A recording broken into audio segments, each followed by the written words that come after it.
All right, hello everybody, and welcome back. It's the last series of the day here. It is Keystars versus S-Star Backs. It's me and Ace Dota 2. And Ace, we've been at it for a day. What are you expecting out of this series?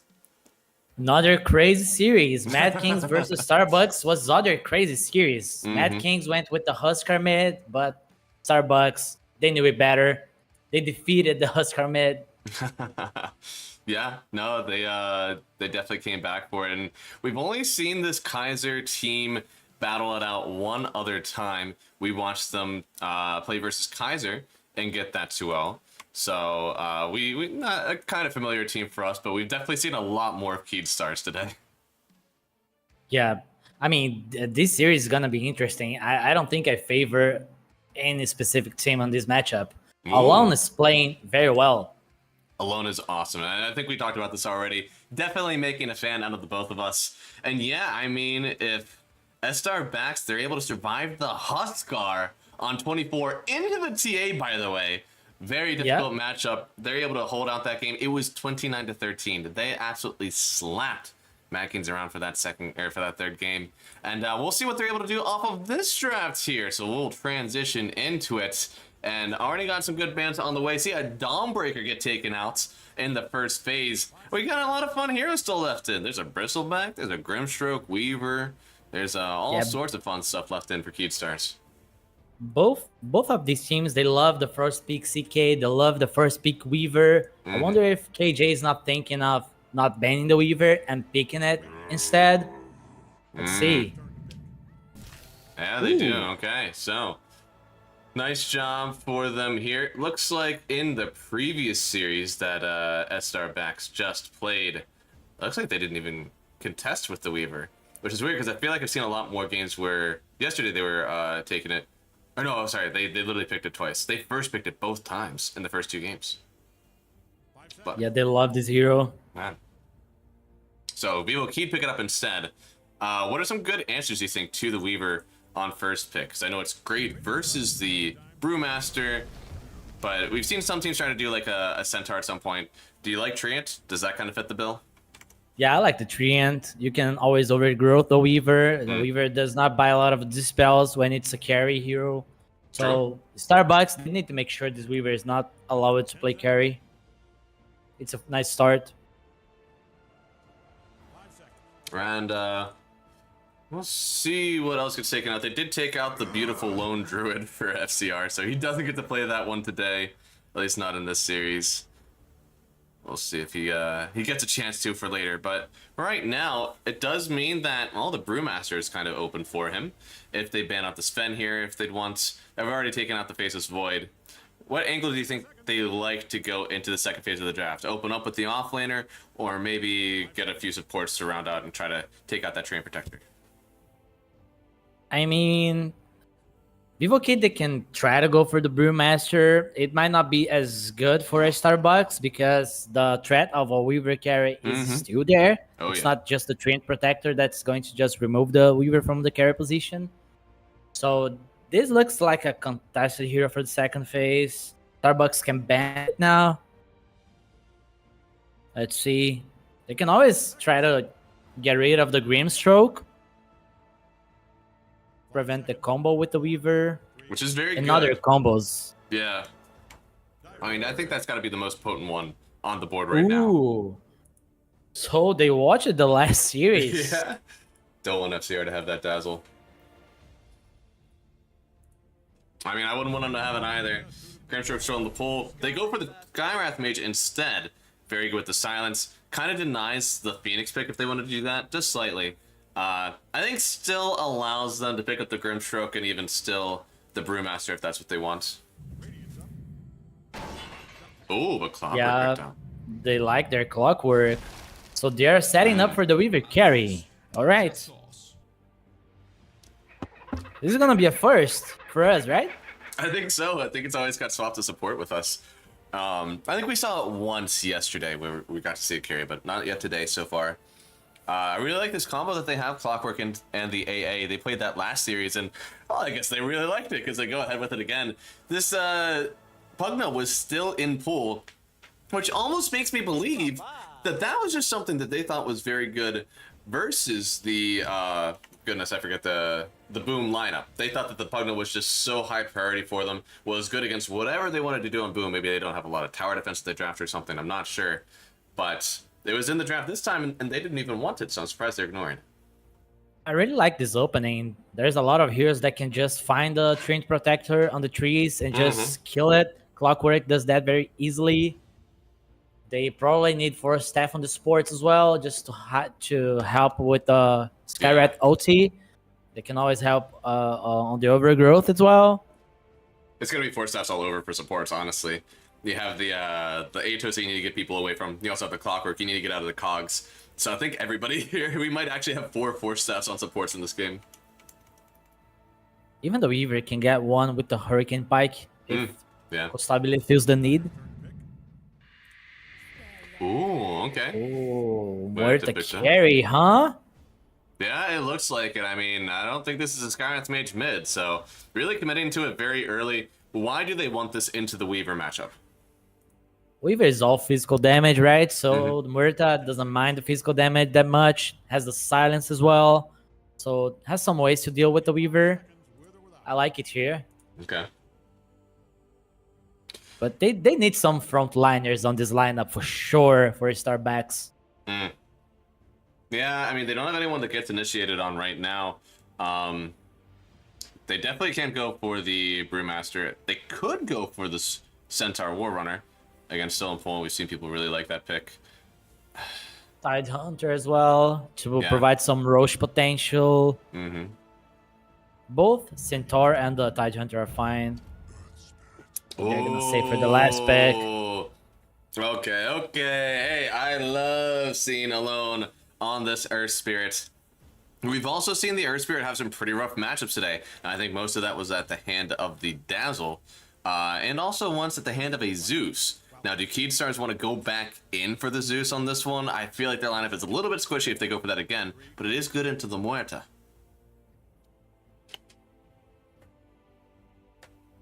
I mean, at least Analog is gonna have a lane, because ES is not gonna stomp anyone on the lane. So it's a nice start. They can try to pick Analog's hero later, but that means that FCR will lose more heroes. Yeah. So I think they should pick FCR hero right now if they have one already on mind. I like the Tidehunter. Yeah. Route. I believe it is my my time again to call for the FCR Visage. Every draft I want it. Some drafts it's not possible, but this one, I think you could definitely throw in a Visage here, right? It can definitely work on this one. Oh my god. Whoa! You don't have 24 pick. Are you allowed to do that? Why you do that against the team that just beat the Husker Mead? I know. They like a challenge. I'm sure. Tying one hand behind their back. A very interesting move. Now, they are the ones with the Ancient Apparition. What are some other classical counters to the Husker that make it so you don't really want to pick it before that 24 pick? The vibes we are getting from these SA qualifiers is, if it's a good Husker game, they will pick it. It's a no-brainer decision. What do you think they're able to pick up? It looks like for Keydstars, they're baiting out the Axe.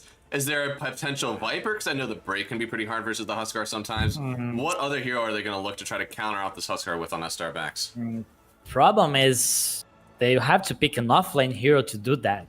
There are not many offlane heroes that can do that. Maybe the old Nature's Prophet offlane playing like a carry, but it's not a thing anymore. No.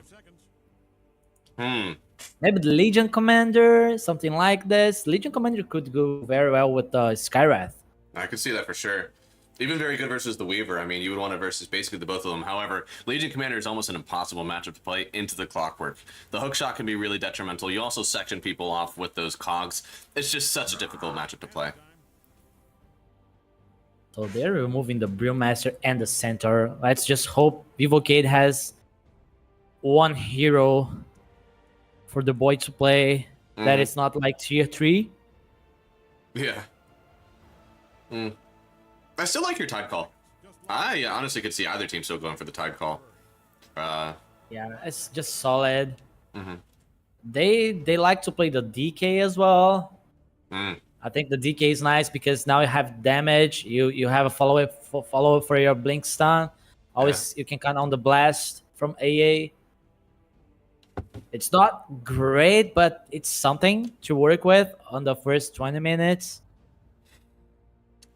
I wonder if they would Beastmaster. Doom. Okay, pure damage would be. It's the Oh, so the okay. anti-heal versus the Huskar would have been very nice for them, but instead they go for the Coddle mid, it looks like. No. It's Oh, off lane Cuddle. oh my goodness, I was assuming it was going to be for the off-lane Huskar. Okay, it's off-lane Coddle instead. With the Yep. clockwork. Okay, I can see that one working out for them. Yeah, magic damage against the Muerta. The Yeah. miss chance as well. Huh. This is a crazy early game lineup. Oh my goodness. SR backs, Yeah, do you anchor into the late game or try to go early with them? Hit a Luna, something to get an early timing out of them. They are good going late game with the Muerta, but I don't know. They cannot defend the towers with this lineup. Tower It's defense. hard. They have the Treant Protector. They kind Sand of King? need one hero to. Is this a thing? Picking Sand King? Beast. Okay, so it's the other team going for the Beastmaster. Yeah. BKB piercing disable. They do have a decent, I guess, chance to get the Weaver locked down then, same as the Huskar. But do they have enough to stop this Huskar from popping off versus the Earth Spirit mid and taking over your map? I mean, Beastmaster is one of the best heroes from Frank. Okay. Provides the Roche as well. They can try to contest Roche. Huskar will for sure try to get it. Yeah, I think the plan is like to try to lock down this Huskar, but it's not only a Huskar lineup. We cannot forget this Weaver. One of them will be free on the fights. Mm-hmm. Gotta get the refresher out there for the Beastmaster. You got a lot of people to roar today. All right, he better buy a refresher, like third item. It's pretty easy, right? You just go Midas, maybe some boots, and then refresher. Should have everything he needs. Last Huskar game from Vivo Kid, I think they were not able to snowball with the Huskar, right? They won the game, but it was like a 40 something minutes game. Okay. It was not a snowball. Yeah. He made his opponent feels miserable. I think it was like a Primal Beast, something like this. Yeah. He was not able to play the lane. I think alone. I don't know what's alone going to do here. I don't know. I mean, he is one of the best Earth Spirits that I've seen in this entire qualifier. I have a lot of faith in what he's able to do. But yeah, I mean, with other spirits, it's at least somewhat easy to take these first few levels because you have a lot of wave clear and a lot of ways to just like kind of cut yourself away from those spears. In this one, you kind of have to like just do a bunch of stone tossing and then getting away with your roll and hoping that you don't take more fire spirits. He can bring Huskar to the tower. Huskar doesn't have armor, so if he can like kick the Huskar under the tower, someone TP's in, Analog is dead. Okay. They can try to work on that play like level 3, level 4-ish. Okay.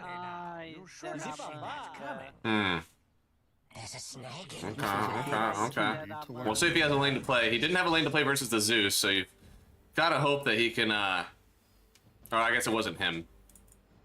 It was last game we saw where the Air Spirit didn't have a lane. Alone, maybe he's just built different, He will have a lane. Yeah, the matchup understanding is different sometimes, player from player. Yeah. I mean, he's clearly got a lot of games on the Air Spirit. He's very skilled in the mid lane. Not against the Huskar, right? That's true. The biggest problem. Yeah. You can play a lot of TA Huskar matchups. It's quite common, but not this one. Yeah. There's some matchups that you just don't know what to do. You need to create your gameplay during the game. Mm-hmm. And we'll see here. We got a reconnection. Gonna head out to game number 1. It is the Vivo Keep Stars versus Team S-Star Backs. The S-Star Backs, they just got their 2-1 versus Mad Kings. And 2-0 versus Kaiser early on. Definitely not any easy teams left in this closed qualifier. I'd say even that lower bracket round 1 was still pretty difficult for all teams involved. And while they watch their counterparts go up to take on Infinity in the upper bracket, we're here to see who gets into the lower bracket finals against this Keed Stars and S-Star Backs lineup. A pretty star-studded roster on both sides, right? MNZ, Alone, Michael, Sinner, Frigg, all of them have a pretty good amount of success in SA already, a lot of notoriety. But the Keed Stars lineup, man, we got themselves some TI performers getting into the playoff bracket. So, two very strong teams that we get to see here right now. Did you see the plan for ESL? I saw a lot of X's on the map. Yeah, he wants to take all the towers on the top side, then the tier 1 mid, then tier 1 and tier 2 towers from bottom, then go high ground on the top side, then finish the game. All right, write that down, write that down.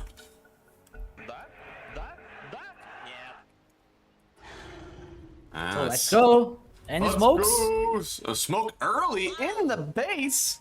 Goodness, they just want to get out on the map and get their wards down. You can always tell which one wants to be aggressive and which one wants to actually like fight with the smoke. I mean, the level 1 from Evocade is not great. They don't have stuns. No.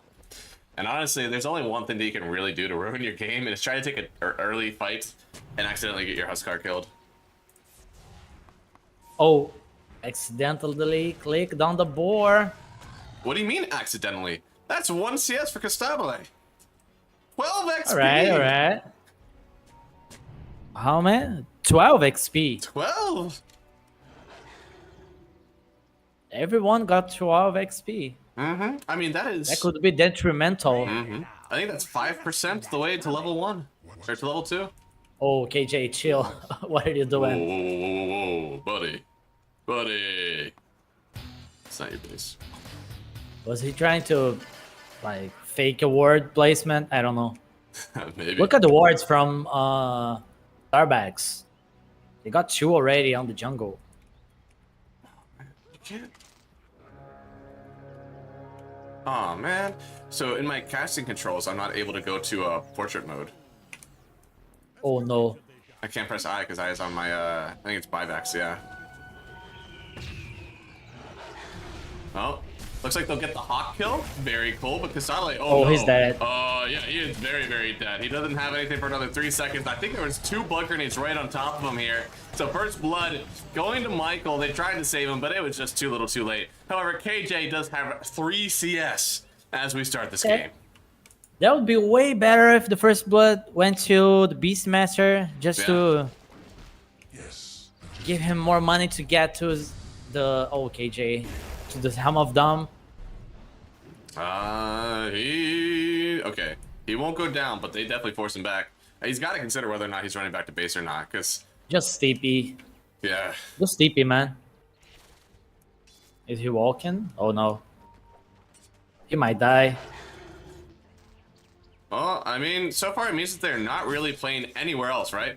Costabile has a one-on-one with the Beastmaster. He's got some pretty decent CS, and on the top side, they're leaving MNZ all alone. So honestly, hey, we call it a space?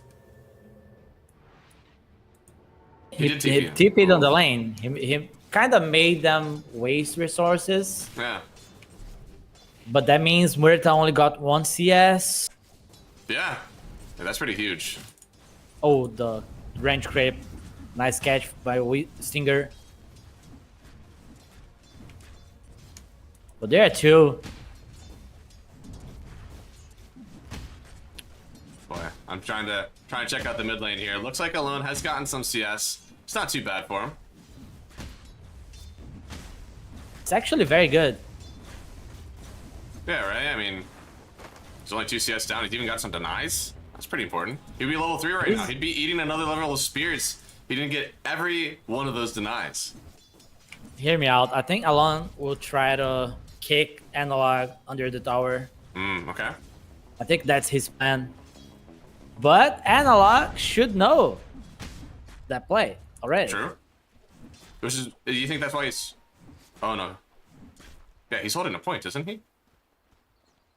He is. Oh, yeah. Analog okay. has the boots. Yeah. I mean, I'm wondering if he's just waiting to skill the Inner Fire in case he does get kicked under tower. Kick in. No, he went for the 2 points of spear. He's taking a lot of tower hits, actually. Ooh, fairy fire. Yep. Oh. That was so close. Oh my goodness. If it wasn't for the boots of speed, he would be dead. That's true. That's why he got it, so he could haphazardly run under tower. Still, that was close. Mm-hmm. That can happen again. Absolutely. Yeah, alone, he's actually sitting here like full resources. Yes, isn't that bad for him. Still the denies in favor of the Huskar, but I mean, what's new? That's the Huskar matchup. He's really playing the lane. This hero is something else. Mm-hmm. And alone is very good at it. A roll through again. Really wants to make him think about this wave. Okay, he's gonna try to drag it. I don't know as much about this one.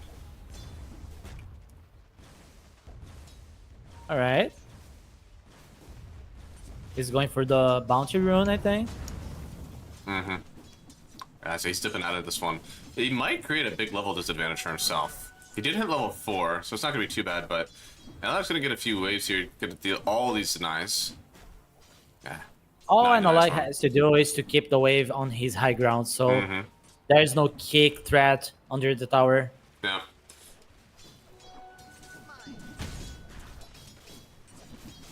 Oh, Beastmaster stepping base, man. Oh no, he used the TP. Oh, he's doing the walk of shame then. He has no boots. Might actually have to smoke out in order to get this one. And this isn't a crazy offensive lane, you feel. The AA and the Weaver, two kind of soft ranged heroes into the, I mean, Skyreth Mage and the Beastmaster. Feels like a very strong lane. I'm surprised that he died there. Yeah, the Sky was like roaming towards mid. So they definitely abused the fact that Sky was not on the lane to go aggressive. Not any points in the inner fire right now. Analog just going straight in for the 032 build. That's pretty aggressive. I mean, that's about as aggressive as it gets in the mid lane. He wants to send a message to Alone. Do not come to this lane anymore. Looks like they're trying to send a similar message up top. KNRD able to lock in Stainer and FCR on the Coddle. Gets himself a first kill for himself. It's been a while since we've seen this Coddle core business. I mean, even whenever we saw it in the mid lane, we did have some bits and pieces of off lane Coddle players. So what is the strength here? What are they trying to do with this hero in the off lane? They did it at TI as well, I think.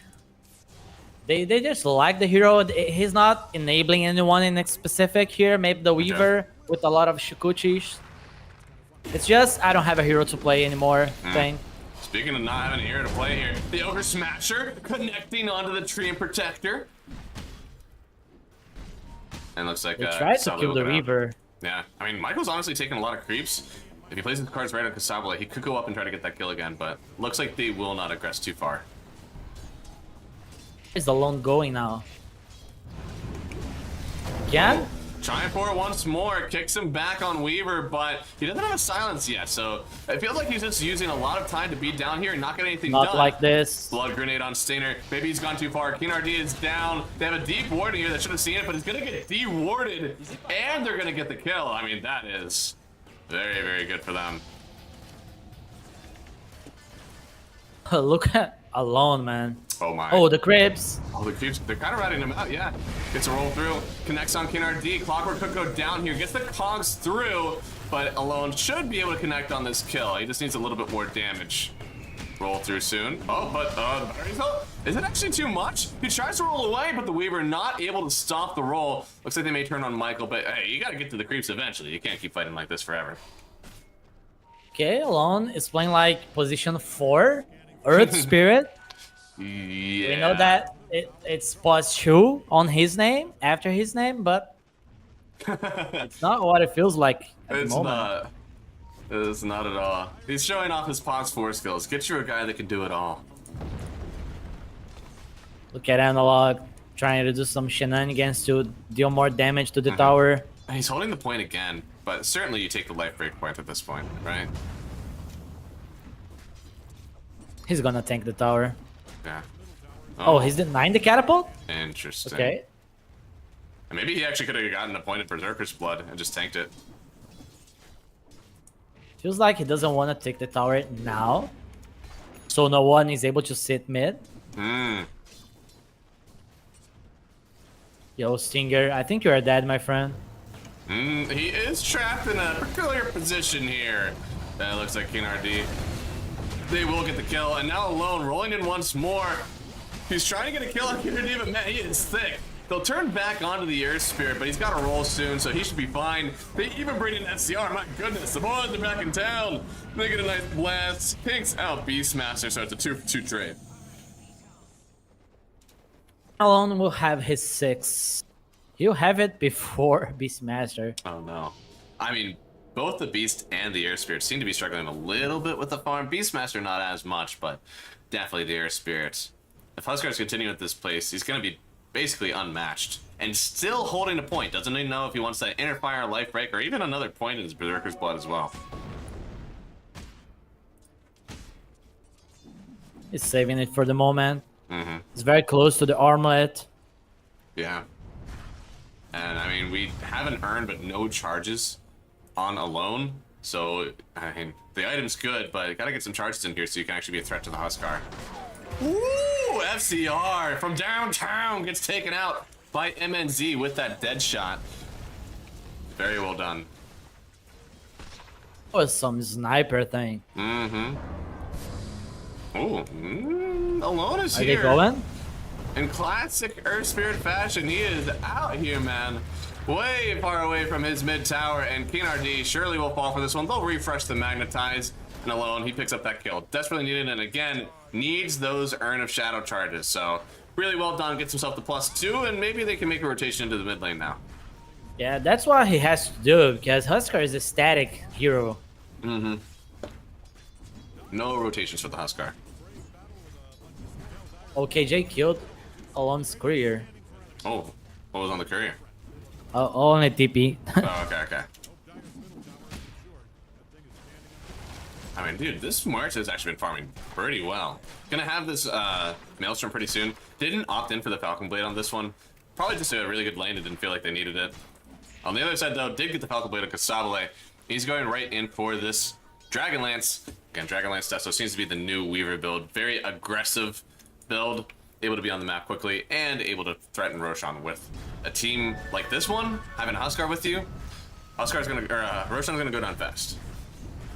Very good stats as well for the Weaver. He's ready to join a fight thing. He might consider joining like a mid fight, top lane fight next time. Yeah, I mean, FCR, he does have his own urn and bots. They're going on him now. If they want to make something happen, it could be now with the TP, but it looks like they will just let FCR die. Another nice roll here from Alone. They even have an ob sent down just to be sure he's not getting gone on, but it was a smoke from downtown, and he didn't stand a chance. Nothing that he could do to prevent that. No, not at Dyers all. can? Okay. Just make sure nobody's invading the triangle. They're trying to get 6 on the supports. Kingard is farming a camp. Ooh. Almost had him. Actually, he used the overgrowth from Stinger. I think we're kind of out of there, but no, making sure he's in the ult, so that'll be down for 2 minutes. I mean, they weren't planning on fighting here anyways, right? Yeah. They could use it to fight because Alon has the ulti ready, has earn charges. They could try to rotate bottom to the Weaver. They can still do it with the Roar. Let's see if Costabile is able to read his movement. Yeah, he's got the 3-3-0 on Earth Spirit, so not a point in the Geomagnetic Grip yet. Not even maxing either one of these. Feels that they're both equally as important. But he's not going. Actually, he just stayed top. They're rotating bottom with the supports. If this was a gank, they would come here late.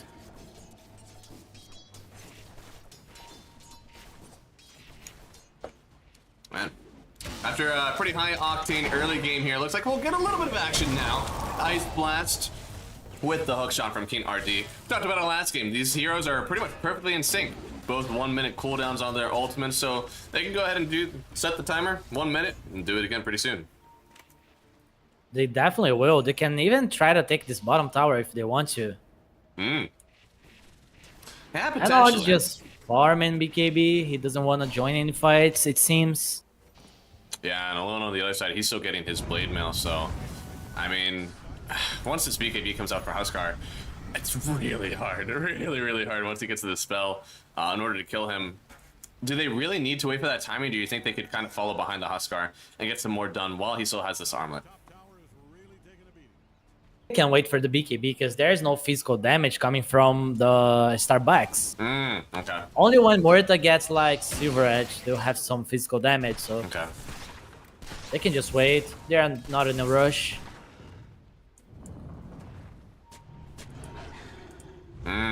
Smoked up. See what they can do here on Huskar backs. But the ward was seen, so Weaver just takes it out. Sakuchi's away. Doesn't have to show himself just yet. Sure is here. Oh, Are they going to try to get the Muerta? Are they fighting here? I don't know. They're showing at the tower first. Still smoked up. Beastmaster could theoretically get a nice roar on Costable if he keeps showing like this, but as of now, it looks like they're just pressuring the tower. Hookshot Oh, misses. they missed. Could have been nice from King RD. He's gonna bounce back these creeps. They're kind of just like sending themselves right into the cogs. They'll take a lot of damage. They may have forced everybody out, but Stinger, yeah, he's still in a little bit of danger. He's under tower. They got a good ward on him.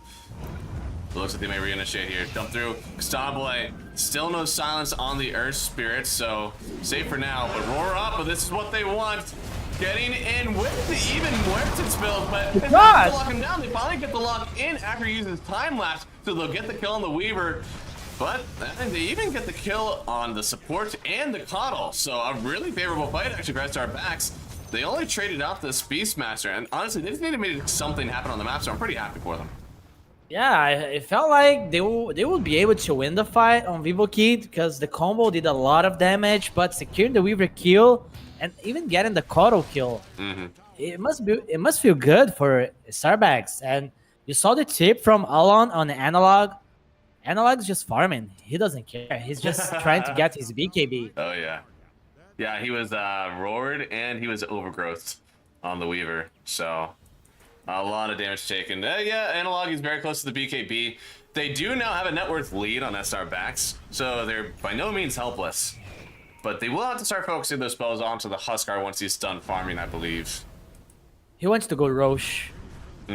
He'll get the BKB, go Roche, and then try to walk around on the map, join the fights. He wants to be at every fight now. Yeah, give some Weaver some space. Sadly, I probably feel like he had to show up at that tower, show his face a little, just because he did have the Huskar trying to get his eyes on the other side. Wanted to show that there was at least a little bit of hope for defending towers, you know? Huh? They get the Tree Protector using the ulti on MNC. A lot of damage, but the Ice Blast isn't enough. They connect, but they still get the return kill on KJ as well. So 2 down, only getting the Tree Protector on the other side. They got ahead of themselves there. I think they could wait a little bit more. Beastmaster has the Helm of Overlord already. He can join top quite easily with the portal. They can take Rush for themselves. Oh no, this is a This is disaster supposed for to be Vivo Kid. Huskars. Yeah, if Vivo Kid let this go, it could be terrible. As you said, Overlord already done, so the big black dragon coming in to help them out. They need to get a smoke up here. They're going to let Analog show first. King RD has a rocket to send, but they may lose Roach before they even get in close to it. It's already taken out. The hook shot going to get blocked up by Stinger. Once again, they'll lose the clockwork. Going to get bounced around by Michael. He's trying to TP out. They don't have a stun. And in the meanwhile, he's just losing the rest of his teammates. They finally have a silence out. The Weaver going to get feared away. They don't even need to call it because they just get the kill. It's a last actually from FCR and even KJ both taking 2 down, but you know they needed that Roshan. They just couldn't get it done. Ooh, outplayed. Wait, whoa. FCR? How did FCR get that kill? Yeah, he got healed, I think. I don't know. Huh. That shouldn't have happened. Well, this is what happens when you try to make a play before your road attempt. You get late to the party, you don't have your ultimates, then you get your Huskar First BKB dying. And this is like really important, right? The part of the way that Huskar is strong is by getting those early Roshans. So this isn't, I don't want to say that it's over for the Huskar by any means, but they really needed that one to pressure the map. Now he's going back to farming again, and he's aiming in for this Aghanim Scepter, but surely they can't wait for it, right? Like, they've got to make a move with Huskar before this is finished. Yep. And Alone, once again, I'm always impressed with the way that he plays the Search Spirit. Constantly dominant on the strong. map. Yeah. He may Has not the have all that Midas worth, complete. Yep.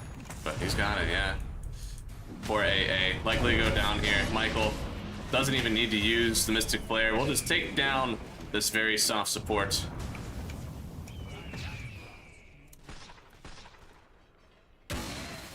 This Beastmaster is strong as well. Yeah, I mean, he's got the, what, Helm 2, you said. Going in for the Blink Dagger next. They're taking a tower basically for free. Murta is starting to do some decent physical damage as well. She's going for the Crystallis next. Oh, man. An early Crystallis is very nice versus any of these early BKBs. Already has finished the Mjolnir and the Hurricane Pike, so even some survivability on her. I mean, surely she's going to turn that into a Silver's Edge, and it'll be very hard for them to take these fights. Stompblade might have gotten clipped by that ward. The roll, no. Okay, don't know where he stomped Alone. Took a guess, just wasn't able to land it. So, it was a good try. They're not playing on a smoke play for Vivo right now. They are trying to avoid SR backs a little bit. There's a 4-staff coming for FCR. That's gonna be helpful. Yeah, absolutely. He's even got the pogo stick. I mean, he's able to push waves very well. As you said, he's a decent hero into this Muerta, but I feel like so much of that was hinged on their earlier game timing. At this point, since you're not utilizing that at all with this Huskar, you're kind of scared of the ages that they have in their hands for SR backs. You're losing so much of your effective. They want to go high ground. Ooh. They want to make Vivo Kid go back. I mean, getting the frenzy from the Thunderhide and Alone, even making sure there's nobody hiding in the trees there.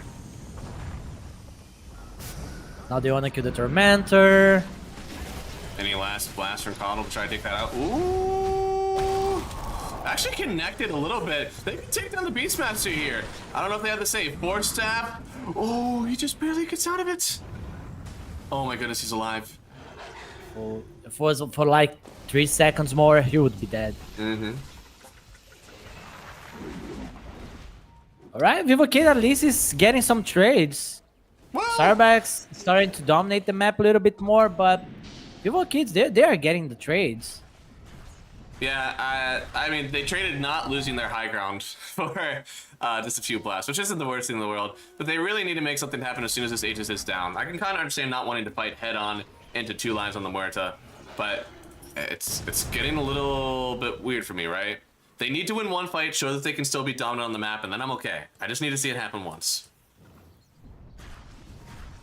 Yeah, they did not get the Wisdom Room bottom, but Starbucks did not get theirs as well. But at least they got the tier 2, they got the Tormentor.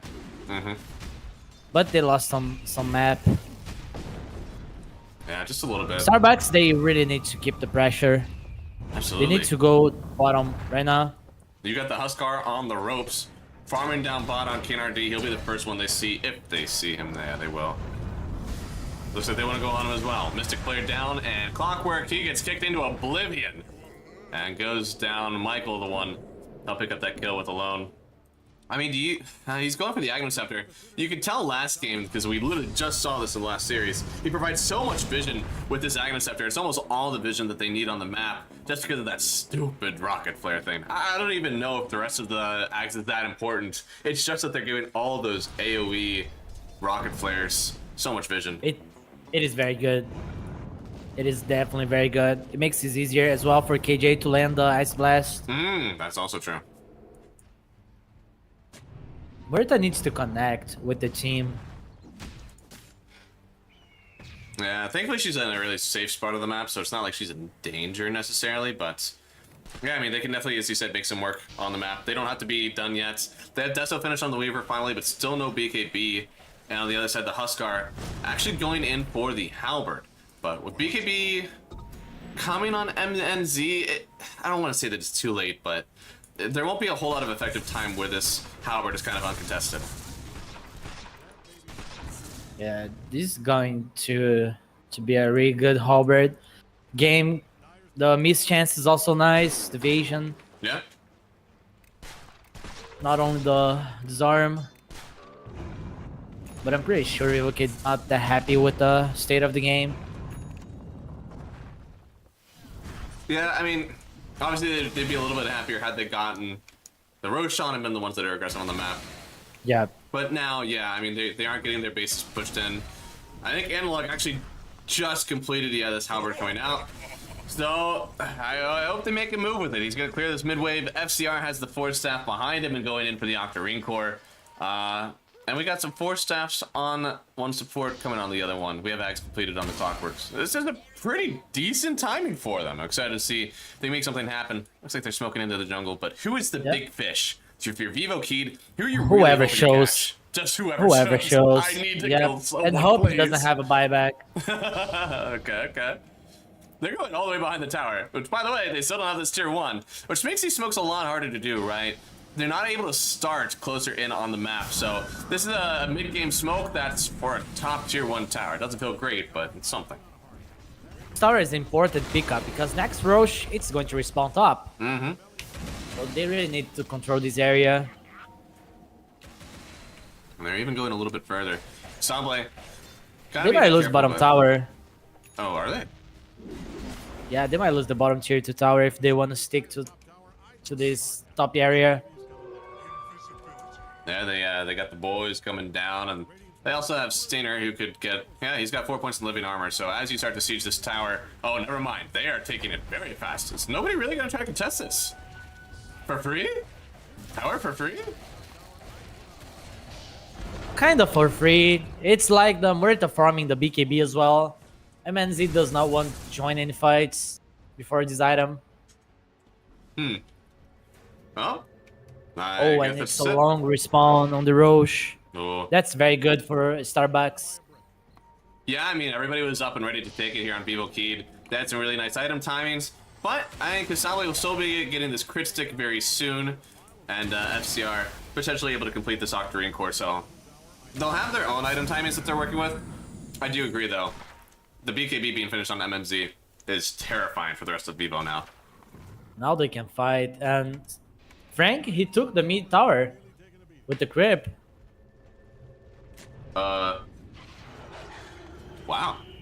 That's pretty important. I didn't even know that was happening. Vivo Kid, they do not want to leave top lane. They really do not want to mess up on the next Roche fight. No, this Roche is very important. They did an awesome job of getting that first one, stealing it away from the grass with the Huskar. So can they actually get another one? Can they really force this Huskar off the map? Because surely, first Aegis, fine. I don't like it, but you guys took it from me. I'm upset. But this one, if they lose this Aegis, I don't think the Huskar has any peak timing left in this game. And it's all of a sudden on Star backs to own the timing. So they, again, desperately need this one on Vivo Keyed. A lot of vision being provided by the Clockwork right now. They've got pretty much everything. Yeah, they see Michael. They've seen everybody top side as well. To find a good jump. Yeah. Roshan will be up in 45 seconds. A fight is surely brewing, and whoever wins this fight gains tough control of the next 3 to 5 minutes. And again, with a Huskar and an offlane Coddle on your side, you desperately need this from Vivo Keyed, and they will feel more pressured to make this Roshan fight happen. Who's going first? Who wants to throw the first stone? They want to bring a smoke. They might try to wrap around. Yeah, I mean, on one side you have this big ancient creep that's just kind of clearing the way with the Beastmaster, and he's able to throw these boards down as well to gain themselves a little bit of extra vision. And Alone jumps in first, trying to find this Clockwork. They don't have a tower to TP to. He's gone with no buyback, and they can actually kill the Huskar here. They do. The crits are too much. Kasabli able to use his time lapse, but he's already taking too much damage. They have a little bit more here. They have the duck rock throw, and they got it. 3 down, and well, Keystars, they've got to TP away from this one. Oh, just barely getting out on the AA, but the rest of your team suffered heavy casualties, and Roshan is just waiting to get beaten up. Yeah, the Skipper of the Light's not able to do anything against these 9 seconds BKBs. They're just getting destroyed on the fights. One roar and Oscar is dead. Yeah. Didn't have a single chance. I think that was Muerta. I don't think she even... Yeah, that was just Christic. It wasn't a Silver's Edge. She just did that much damage with all her right clicks. Oh. Oh. Okay. That's pretty funny. So, next Roshan will be up 36-05. Thank you, KJ. Thank you, thank you. I Hello? wasn't timing it. Ooh, almost got FCR.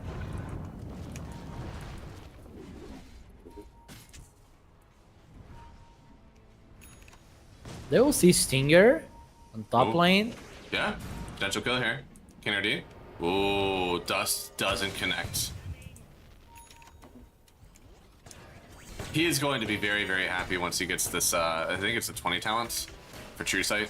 Yeah, Rocket Flare True Sight.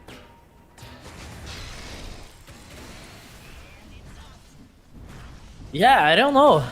I don't know what is the plan here for Vivo Kid. The plan better not be to go up and hit this.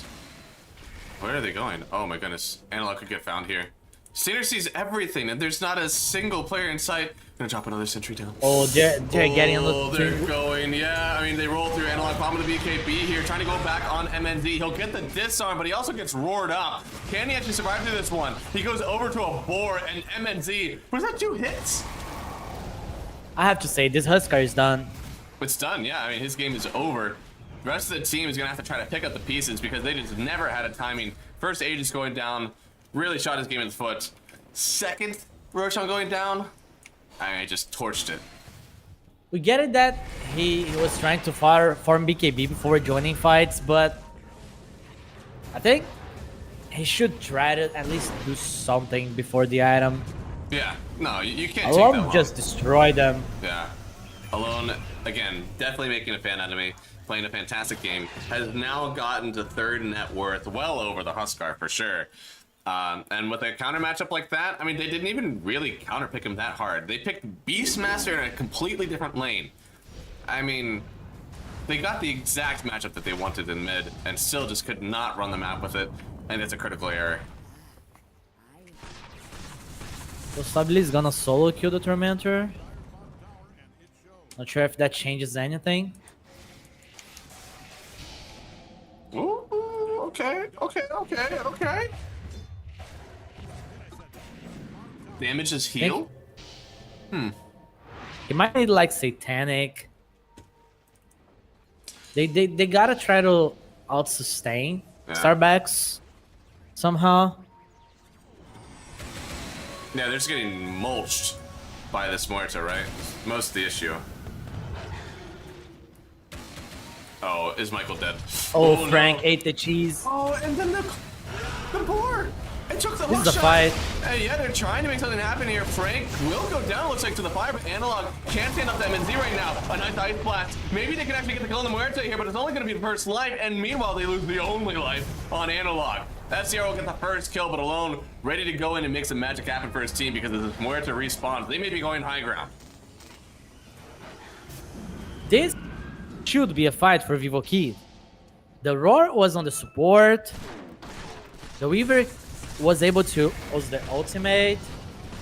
And still, they lost the fight. Yeah, it looked really promising. I think the hookshot being blocked out by the Hawk, by the board was definitely rough.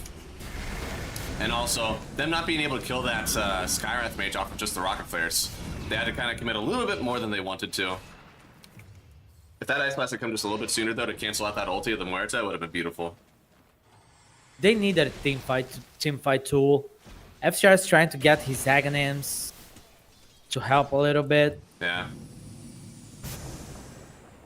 The Ignis Fatus.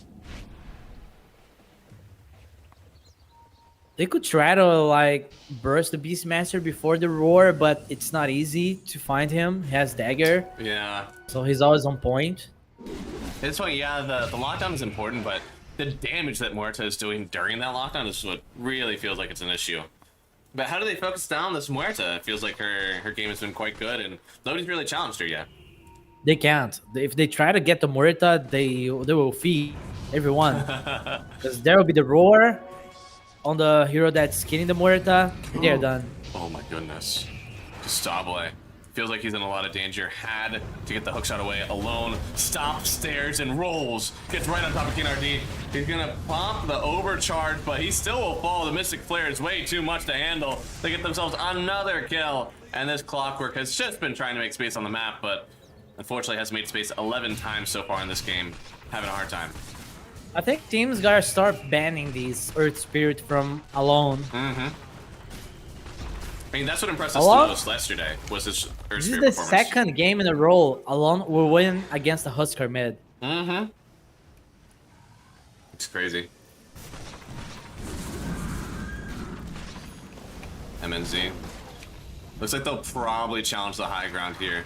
They just don't have enough that makes me feel like they can actually kill MNZ. And the force snap through. Good job. I had an idea something was going wrong. So. Now without the Ice Blast, yeah, maybe even without the 8A. Look at how much damage he takes in just a few hits here. They need a little bit more, can cut them shot, it won't take him down. They're gonna turn back onto Alone instead. He's able to roll all the way through.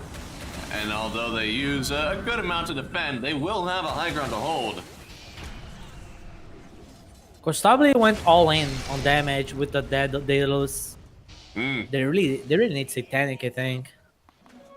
Yeah, I mean, at what point, I mean, do you think that he could get himself a Revenue Spruce as time goes on to make sure that he's always able to hit the Muerta, or is it just a pipe dream? You just gotta understand that you cannot hit her during her ulti, and that's how you will play the game. I think he might consider it, but he needs the Satanic first. Mm.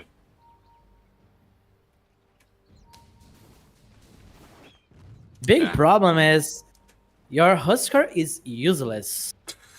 0, 4, and 1.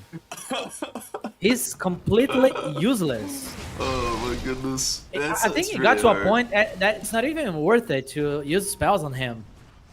Yeah, I mean, they could definitely focus a lot more on the Weaver, because at this point, like Analog, yeah, if you leave him alone, he's gonna try to build up these sacks on you, but the Burning Spear just hasn't felt like it's done much damage at all. And they don't even have auras. Like, it's not like they have a bunch of like magic absorption. I think they have, yeah, they don't even have a glimmer on anybody as far as I know. So it's about to be a pipe, which will help, I guess, on the Treant Protector, but I just don't think he's able to do damage to you at all on the Huskar anymore.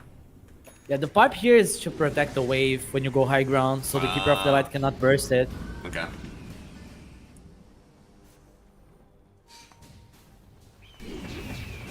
Let's go, second Roche soon. Yeah, they're getting there. So, they have these Agonies on the Husker.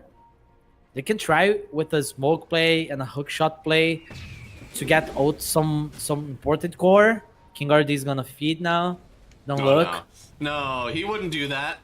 Nobody kills King RD 12 times.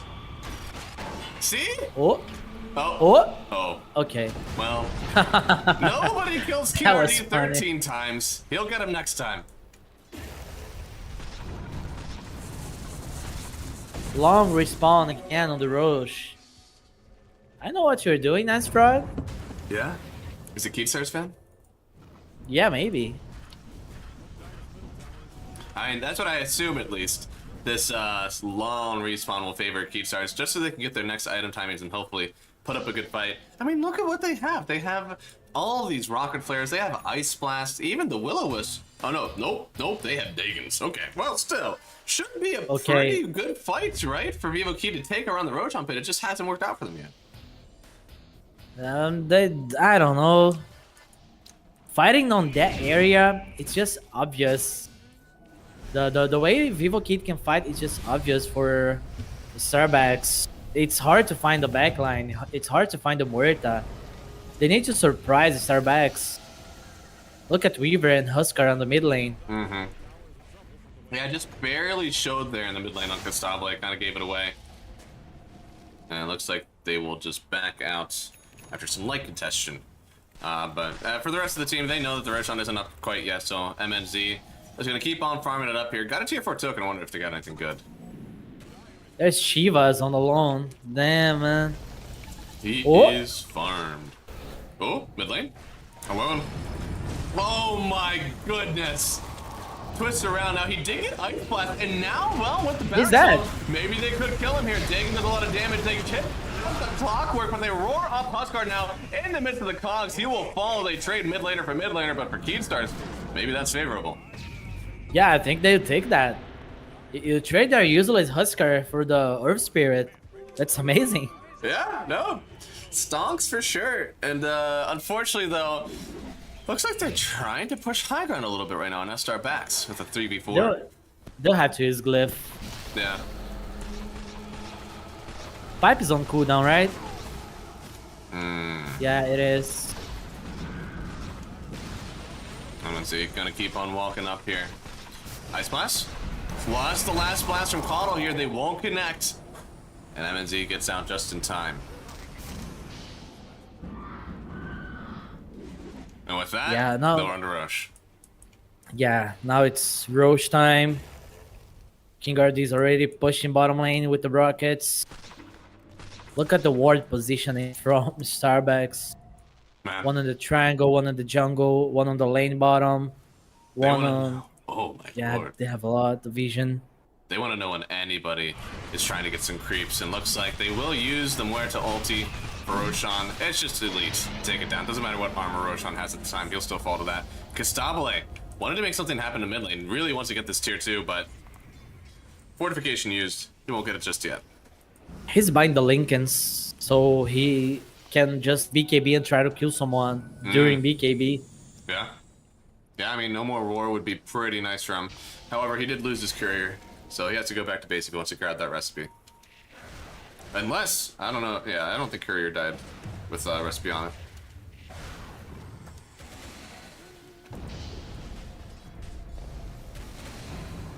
Try to make a play if Starbucks go and spread on the map. They need to group on Starbucks. Yeah. They cannot allow Vivoke to get any pickoffs. Any little foothold could be the undoing for your team, it feels. Just because they've been dodging a lot of fights, and even though the Muerta is quite large, you do have this Huskar with the BKB Piercy disable on your ulti. And theoretically, even if he just acts as a stun for the Weaver, he could outcarry this game.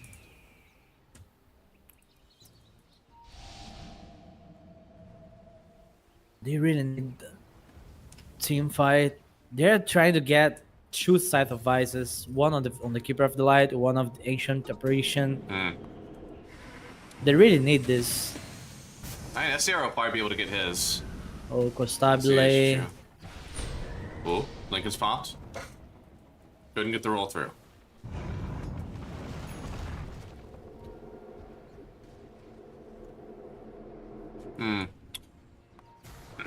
Well, yeah, the data was completed on Costabile with that Lincoln. And you said you still want that Satanic, or do you think you should go for something else? Satanic. To replace the boots, and I don't know. You can replace the Dragon Lance if you want, and get like a Scythe of Ice for yourself. You can try to get the Brooch, but it's expensive. Ice Blast will connect. MNC will take unhealable damage, but he's also going to take the racks. Even ferrying this Weaver away from no vision. Think there's a word there, but it was just a really good shot. Ain't nothing else to it. It dies very fast. Clockwork's still not at level 20. Very, very far away from it, in fact. Rocket Flare Truesday will be insane for his team, but they have so much more to go.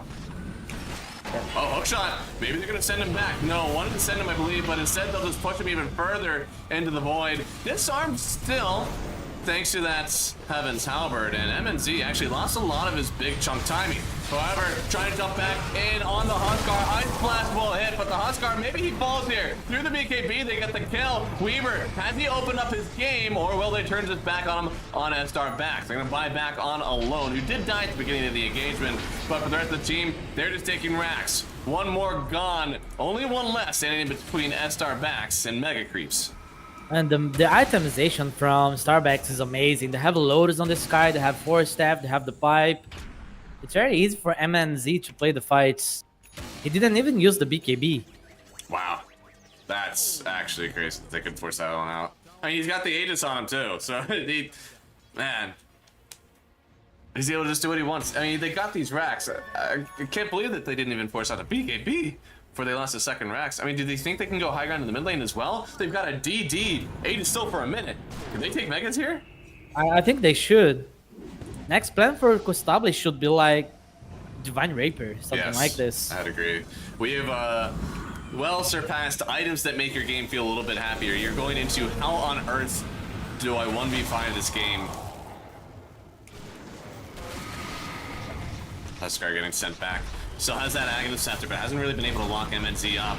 Taking a lot of magic damage right now. They do have a Lotus Orb on him as well. Even if you fall here, you still have that Aegis on top of you for 40 more seconds. But he's not done yet. Gonna walk up the high ground. They have Glyph. Yeah, but they also have a hook shot trying to take a lot of magic damage. Kennedy gonna force out himself away, but the damage may be too much from MNZ. They've lost one rack. They're gonna die back alone. And maybe the rest of the team from S-Star Backs, they want to run away from this one because without their They should go. They should follow. You gotta follow. You have one They definitely should go. You They can't will hold go. this. Oh my goodness, They have a please go. smoke. Please. Oh man, this is so sad if they let this. I think they're This is letting a them. lot of time without the Earth Spirit. Mm-hmm. They should go. They need to. Smoked up. They don't really know where anyone's at right now. They're assuming that because they missed with the rocket flares that they're sitting deeper into their jungle. And they're kind of correct. They should follow them to the base. This would be the best fight they could ever get in this game. 5v4. Trying to get some more damage, or it's not damage, vision. Clockwork. Doesn't see him. They have moved all the way back into the base now. So even without Alone, it seems that they are safe on S-Star Backs now. They will go again. No Glyph. They will take the barracks quite easily. Mm-hmm. At least it's more time for Costabile to farm the Satanic or the Rapier. Surely it's got to be Rapier, right? I mean, you just don't have enough damage yet. He got the +1 Geminate attack, so he's putting out some pretty big damage. He just needs the help. Needs a supporting cast behind him. I think it has to be Satanic. Because he cannot fight after BKB. That or Refresher. Yeah. No, because then you have the 2 BKB charges. I like it. He's going for a Refresher. Okay. Yeah, That's a good idea. I'm happy with that. As much as I would really like to see a way to kill the Muerta even during her ulti, surely the rest of the team, especially with this Hex on the coddle, is just kite out the ulti. That's it. Yeah, We don't want you anything need to else. give up on that idea. That's Yeah. not happening.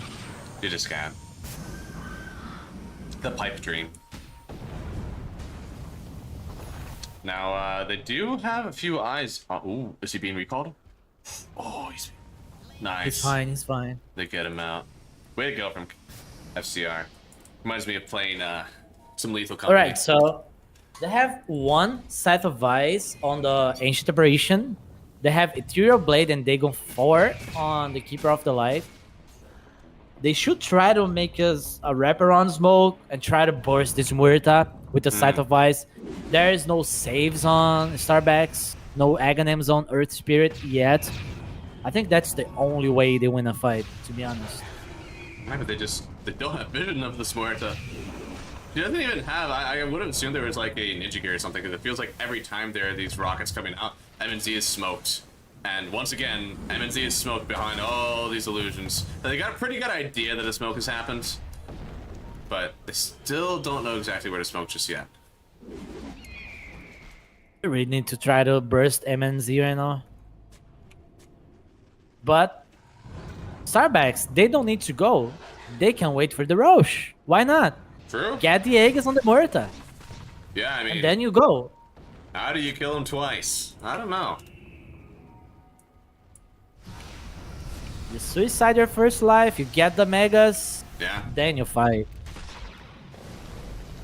I mean, at this point, with the way that Bivokid have been disinterested in defending their racks, he might even be able to go now before the Aegis. But of course, the safe thing to do is absolutely wait for this next Roshan. Gonna be up in about a minute, and S-Star backs, they have complete control of the map. Should they go and fight Roche? I think so. Absolutely. You got a Clockwork, you got an AA, you have an Axon Huskar. Not much. The Axon Huskar. You gotta go take it. You don't have a choice. The big problem is they really need to find this Oh, Muerta. no. Do they have a jam? Please don't smoke on this Oh, ward. they do. They do have a jam. Oh, thank God. Oh. I mean, surely this smoke has already been telegraphed with that ward, but I'm just happy they didn't pull the trigger. They need to go before Alon has the Aghanims. He'll have it soon. He's still on cooldown with his buyback, so he's definitely buying the item. That's the only save for the Vice. Oh, Look once at again, where everybody's smoked MNZ up. is.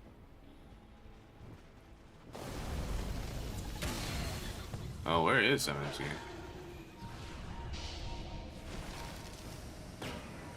Frank has Blink, Dagger, and Vice, so he can pop the Lincolns and use the Roar. You know, once this level 20 talent comes out on Clockwork, honestly, the game changes. Because there's so many of these rocket players that are getting sent out, and keeping in this Muerta and the Silver's Edge legitimately offers up a chance to kill her, but they have to Yep. get this next fight. That's why King RD took the Wisdom Room and not Analog. And he's not too far away from it now. Or Roshan is up, and they're just trying to find out where are these heroes sitting, can we smoke onto them, and can we kill them? Bottom lane's pushing hard though. Yeah, which is a clear telegraph that there's a smoke going on the other side of the map. It's all about this fight. That's tier 4, it doesn't matter. They need to win this fight. And They can send really FCR there. starting to encroach a little bit. I think they play here for Starbacks, they just go Roche. Looks like If that's what they're Vivocade doing. wants to fight, they throw heroes with buybacks to bait spells. Are they gonna Look try at to do how something now? fast it dies. Oh my goodness, yeah, it doesn't even stand a chance. They get the Roshan way before anybody even knows it on Vivocade. And that was ulti, I believe, Fontia from the Muerta, so just so much damage Oh, when playing good luck. forward. Ooh, maybe found Clockwork here. Throws down the calling, but Kennedy is able to dance around. He's got the jetpack out, but Stainer hacks it, and they kill. Not a chance. Now, whose hex was that, actually? Was that Muerta's? Yeah, okay. Let's see, what's my buybacks look like? Alright. Everybody on Dire, except for the Air Spirit, has the buyback. And for Radiant, well, we're missing it on Huskar and AA, but surely they'll be a part of a single fight that gives them that last bit of gold. Only one Rax left. Muerta Oh, no. going in for the hook shot in. She does have the Aegis here. Huskar putting the BKB piercing stun on her, taunting her to hit him, and now, well, with the ulti, still disarmed. Maybe they can actually get a kill. Gonna have the E-Blade on her as well. She hasn't got a kill just yet, and she'll finally do hit this Huskar. Trying to buy back on him, but Cristabile, he's so low. They focus on the first life of the Muerta, but the team's still Can they behind do her. that again? I don't know. BKB They have the pops. hook shot. Yeah, but trying to get something done here right now on Alone. It's a nice hook shot. Actually connects on the two of them, but the Ice Blast is only going to connect on two heroes, none of which are the Muerta, so still could get the kill. They turn around back onto the Huskar, send him all the way forward into MNZ, and he'll take that kill gladly. And Alone, he tries to get out. He will die for this one. But I think the rest of the team is happy. It seems that they should be able to clean up this last rack, but oh, MNZ calling it a little bit close right here. They can... Yeah, they're gonna wait. There's no glyph. They can play on the glyph timing 4 minutes still. They can just wait alone and go again. He's got There's... the Rocket Flare True Sight talent available. Will he pick it up? I don't know if that matters anymore. He has to kill the creeps, I think. Oh, wow. We're very much preparing for megacreeps, huh? That probably will not make any difference, but I feel like the vision is way too important. But how much is 75? I guess it's almost a 50% damage increase on Rocket Player, but man, being able to see people is really cool.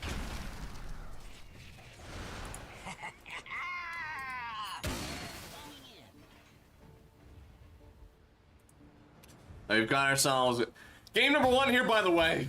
Our last series of the day is the lower bracket semifinal. It's Keystars versus S-Star Backs.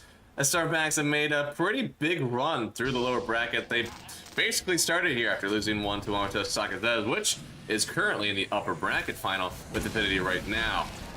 Keystars, of course, played a lot of games today too, getting knocked down here from also Wamatas Sakazes, so both teams a common victim, hoping to stay alive and get this last series victory. I want to say that it's anybody's game, but I think you and I both know it is not. It is. It is not. Clearly, it is not. So it's very much S-Star Back's game to lose. So tell me, Ace, how did they lose it? What series of events happens that S-Star Backs lose some semblance of control in this game? Only way they lose if MNZ dies. Okay. He has to buy like travel boots, joins the fight later, and Vivocate gets another kill with this. That's the only way. Okay. Looks like Now they're... FCR is the Constabile is going to get the rapier, but Nice. But where do you put it? I don't know if he has the time. Yeah, I guess he'll just get rid of the Dragonlance for it.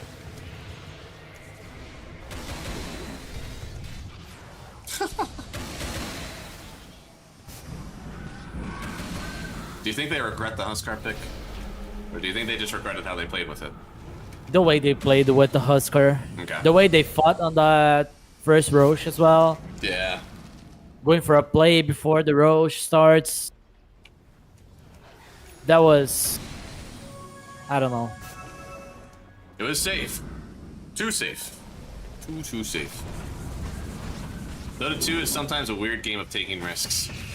And right now, the risk is all on Vivocate's favor. You gotta make some sort of high variance play, something really weird. And props to Alone for being able to play this Earth Spirit Huskar game. Mm-hmm. He's a bona fide Huskar killer. Now he's got the Shivas for that anti-regen. A ton of damage on this Magnetize. Now he's looking to see if maybe he can get ward placed in. They see this Here it happening. comes. Jumps through, able to find the Huskar, stoning him and sending him all the way back on analog. Pop of the BKB. Gets taunted up on the Muerta, but Muerta, she wants to hit you, man. She doesn't feel too bad. They will get the Ice Blast, but they traded away for the Huskar and even the Clockwork. And I don't know if these 3 heroes left behind will be able to take the 3v5. They're not even trying to kill the Muerta. They won't win the game if the Muerta is still alive. Yeah. 15-0-11, the Muerta. Woo! What an astonishing game. I mean, very well played from MNZ, by all means, but the rest of the team did a huge job in making sure that she was just, untouchable. Roll through, alone. Just gonna stone himself up, stare at you for a bit. They can kill Alone as much as they can, it doesn't matter. Oh no, dude, that roar just instantly takes out. That was with the rapier, and you got a solid 3 seconds with it, and they call it GG, game number 1. A very well played game here from S-Star Backs, and I think I agree with you. I think the drafts had a lot of potential on it, but the way that they played with it, the way that they kind of put Huskar on the sidelines for so long, really spelled doom for the Vivocated team. So we'll see if they are able to make some adjustments in game number 2, but it's so sad. It's so sad to see a draft with that much potential just fall on its face. Yeah. That fight bottom as well. I think Analog should go and fight on the fight bottom. Not only the Roche fight. The fight bottom was very important for the team. So yeah, props to Starbacks. I respect Vivocate for not calling GG, but they were really counting on a lot of mistakes from Starbacks to come back in this game. Yeah, they were expecting a lot out from the Weaver, and Analog, so sad. Not even a single kill. Won the laning stage, absolutely. And I even think that we were looking at what the Earthsphere was doing from alone. That's debatable. Yeah, but I guess so. He was making so many moves in other lanes. It seems like it was going well for him. But yeah, outside of laning stage, it was not that good. 3,600 net worth. Just the tale of two cities. Absolutely. But again, we'll see what happens. We're going to take a quick break here, and then we'll see what Keyed Stars are going to do, because it is win or go home for them now. They need to make some magic happen. Will they let the FCR Lone Druid come in? Will they get Huskard again? We'll find out next time. Stick around. It's going to be about 5 minutes, and they'll be right back with some more Dota 2.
Hello, everybody, and welcome back. It's game number 2 here of our last series of the day. It's S-Star Backs versus the Vivo Keed Stars, and it is win or go home for the Keed Stars, and for S-Star Backs, a very strong game number 1. Are we expecting some draft changes this time, or maybe it's just a different play style? I am expecting the Earth Spirit ban, to be honest. Yeah. I think Alon should not be allowed to play the hero anymore. He's insanely good at it. I wouldn't give the hero over to him for sure. I don't know what it is about how he plays it, but I don't think I've seen anybody else be so aggressive with it and also come out with their life. Because I have seen people be overly aggressive with it, but they die. Alone always seems to know exactly what amount of aggression he's allowed to do at any point in time. So yeah, I would definitely consider getting rid of the hero for him.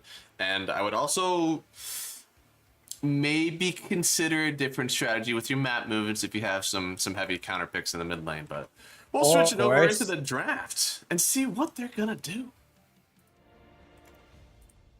Let's see. Hey, I mean, Okay, surely you so first pick it. they're banning the Treant Protector. This is the adjustment from Vivo Kid. And now they're banning the Weaver as well because Starbacks, they'll have the first pick. Yeah, so last game, it was Kunkka, Dawnbreaker, and Nature's Prophet taken out for Keed Stars. And for the S-Star backs, it was Primal, Spirit Breaker, and CK. So, Keed Stars, they traded out a Kunkka band, and I believe also a Nature's Prophet band. Can they pick like Shadow Demon here? Just make sure you have at least one counter against the Spirit Breaker? I guess no. Yeah, I guess not. I'm surprised that the Spirit Breaker made it through. It makes the game a lot harder to play. You gotta pick heroes that farm off the map, kind of send illusions in the wave, or summons into the wave. But even then, you kind of hate playing illusions versus the Spirit Breaker in lane, because he just clears them all out, so... makes the game a lot harder. I like what you said. The Shadow Demon was probably a good answer if they wanted to make sure they had a counter for it anyways. At least the drag back with the X is going to be good. And Keed Stars, maybe this was a calculated trade. They left both in the pool, and we're going to get one of them.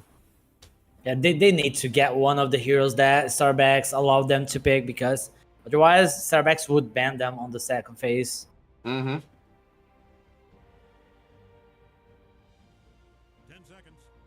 And they will keep out the ban wave. I don't know. I mean, Kunkka is a hero that forces out the BKBs. Spirit Breaker is a hero that, again, just forces an entirely different way of map movement. Which one would you want to start out with?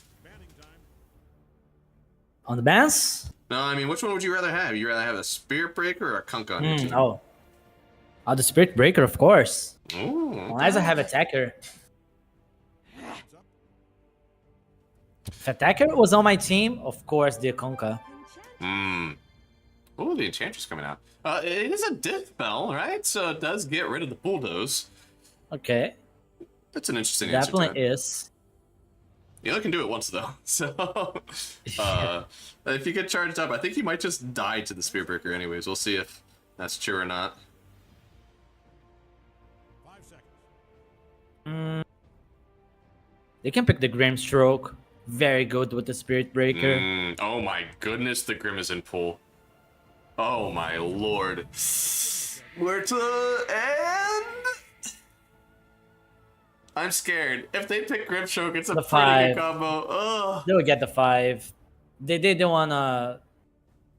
They don't wanna tell that this Muerta is a carry, at least right now. No, for sure. Oh. Okay, so it can still be a carry with the Tusk on the lane. Absolutely, it's a very strong lane for them. It is. Well, at this point, you're probably looking at Enchantress then for the pause 5, assuming that he'll at least be laning to the offlane somewhere. I don't think they'd put him pause 4. I'm pretty sure it's an offlaner. So now they get a pause 4, and I guess a carry, because you still want to keep this Kunkka Flex alive, right? It could go to FCR, it could go to Analog. We don't have to show which one it is yet. Yeah, they can definitely do that. With this Stux, I don't know how flex it is, because they can play the Spirit Breaker Muerta lane with the Muerta position 4, But the Spirit Breaker with the Tusk is not really a thing. Hmm. So it's probably more to carry and Tusk 5, I would say. Yeah. Which again, You can- very strong lane. Yeah, you can have the Tusk 5 and other ranged carry, but there's not a lot of good ranged carries on the pool. The Weaver is banned, so there's not any ranged carry that's good available on the pool. Ooh, okay. Not a whole lot of damage right now with this Faceless Void, but if they are putting this Enchantress in the +5 roll, we could pick up the Skywrath Mage right now. Instead, they go for the Dark Willow. Which Interesting. I like. More magic damage, and we cannot forget the Faceless Void deals a lot of magic damage. It does.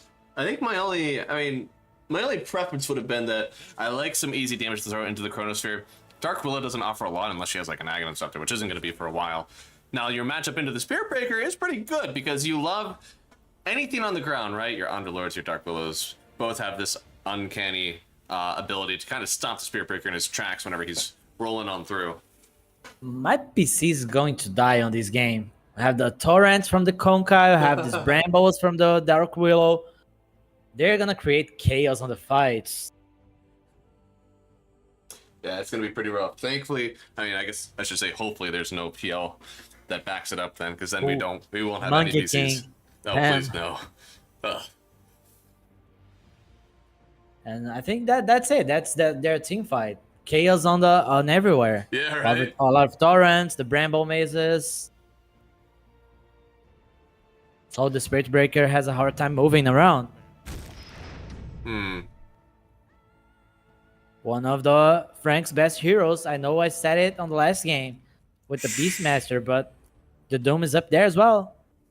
Yeah, it absolutely is. And they did ban it out last game, but it was mostly protecting for the Huskar, I thought, because it has that anti-heal component. But now, I mean, it's a good hero, right? It does well versus heroes that want that heal. You're able to press buttons now in the midst of the BKB, or in the midst of the Doom, so it's kind of weird, but you only have so much damage you can take until you literally have no choice but to die to the Doom.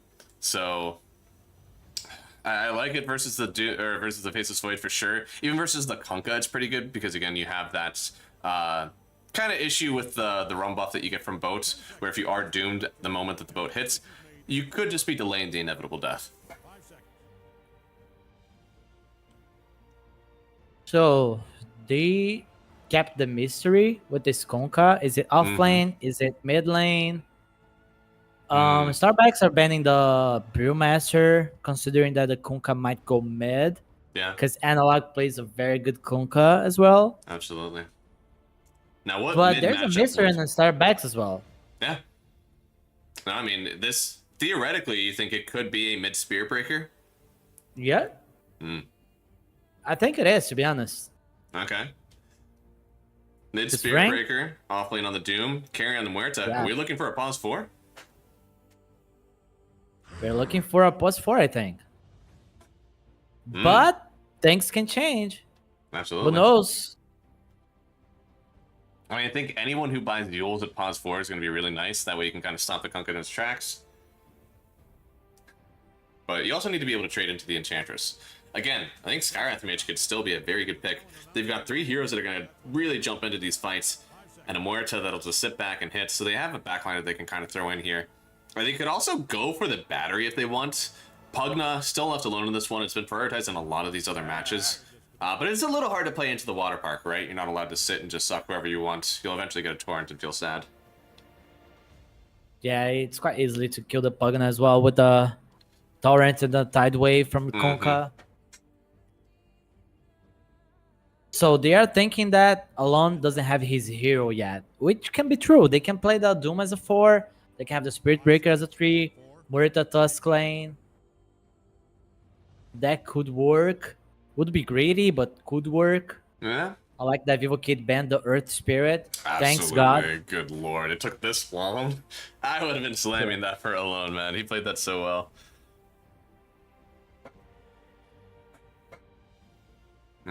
Huskar is available. Alon plays the Huskar. Alon plays a very good Meepo as well. Oh man, we're just taking out all the cheese picks, eh? Yeah, but I don't think they would pick Maple if it's not last pick. Yeah. They have the ban in the pick if they really want to protect something. Maybe they ban out the Huskar and pick a TA for themselves. Something that can pressure the map. It's a little bit farm heavy though, if you do end up getting a rough shake in one of these lanes. What are they getting here? It's hard to tell for Starbucks. Yeah, I mean, at this point, you want some more burst damage if you can afford it. Burst magical, preferably, so that you can kind of kill, again, Faceless. But it also needs to be able to lane into the Kunko, right? So OD kind of comes to mind. Necrophos, Ooh. still very good. Not a whole lot of heal. Now, they do have the Enchantress to rip off that Ghost Round whenever Necro wants it. But you also kind of want to use that for the Spirit Breaker. So 2 targets for the Enchantress. It's going to be a little bit hard for her to play the game. So 10 seconds. they don't have this like Tusk Spirit Breaker to go on the backlines. They could go for a backline hero. We saw Analog playing the Zeus earlier today. Yeah. That went pretty well for them. Could be a good hero against the Muerta. Since Could now be. we know Ooh, that wait. it's a Muerta carry. It's So an if Invoker it's a pick. Muerta carry, with the Tusk, that means that probably Spirit Breaker and Dome, they're a lane, I think. This could be Necro Doom as well. Mm-hmm. It could be like Spirit Breaker mid, Necro offlane with the Doom 4. They can do a lot with their heroes. Oh my goodness, I can't believe this. I thought for sure this was going to be an Invoker pick. Dispel for the Necrophos and the Spirit Breaker. Damage into the Faceless Void's Chronosphere, but instead they're going for the Keeper of the Light, this time heading into the mid lane. What changes about this Coddle game now compared to the last game? Oh, damn. My desk is, I don't know. My cup of water, I kind of threw it on my desk, Oh but I'll be fine. no! Okay. So, I think this Scuttle mid, it can bring more damage. He doesn't have to like think about his team. He can just be selfless, get Dagon, go around getting kills. Okay. As for FCR, he only has to buy like the team fight items. Okay. So he's going to Doesn't play a have lot to more get, for like- himself this time. Yeah, the Keeper of the Light, he would not consider going for Agonies, for example, I think. Just the Vessel, really good against the Necro. You have the, as you said, the Enchantress to remove the Ghost Shroud. You have the Dagon, I think, quite early. But Starbucks, they have a very good draft, I think. It's kind of greedy, though. With I this could agree Stone with that, support, or with this duo on the support, Spirit Yeah. Breaker and the Tusk, they need to do a lot on the map. These heroes, they need levels. They need a lot of levels to be useful. Yeah, it's going to be really hard, right? I mean, you hopefully get a lane win, and then it doesn't matter.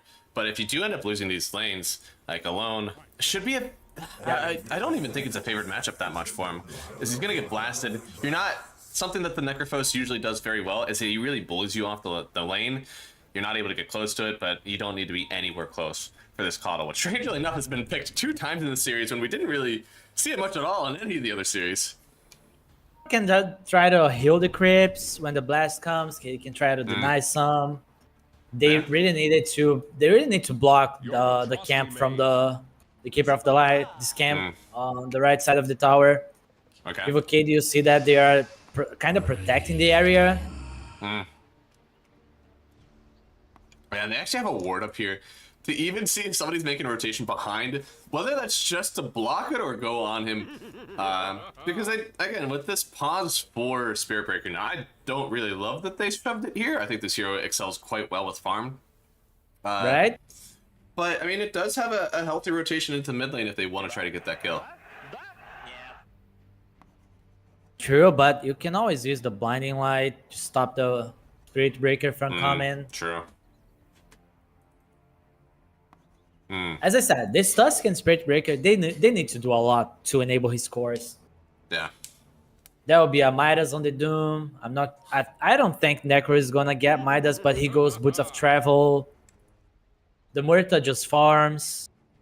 So we can see a lot of AFK in from the cores on the Starbacks. Yeah. And I mean, you gotta hand it to this Doom player. This is the first Doom game that he's ever played. Not even a Dorito on top of him for his Dota Plus levels. It's gonna be the first time he's learning the hero with all of us. Okay. Who is he fooling? I clicked on the account and it's only tournament mode games. There are no pub matches. He has literally played no pubs on this account.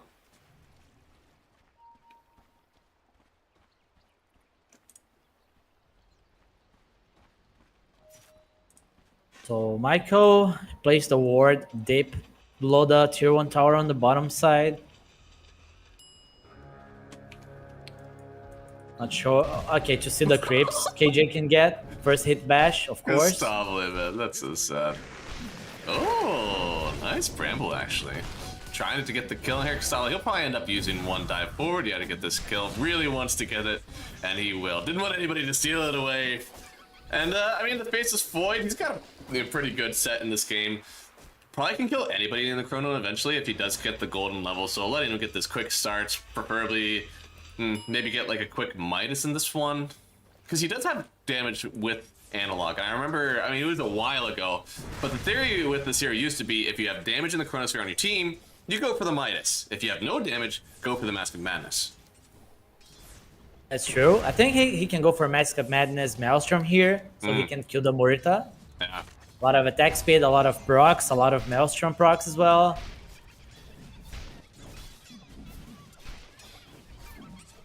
I'm excited to see how this lane goes for them. It's been a while, honestly, since we've seen the pause for Spirit Breaker as well. It is a double melee lane into an Enchantress, but she did go for the heal first. Do you think she eventually kind of bullies everybody out of this lane? I mean, it's double melee lane, right? So she should be free to hit everyone. Costly. And that just needs the vision for it. Yep. And hope she doesn't get bashed. Yeah. That'd be the only terrible thing. See, that was my top KJ's lane telling that he has a ward now. going.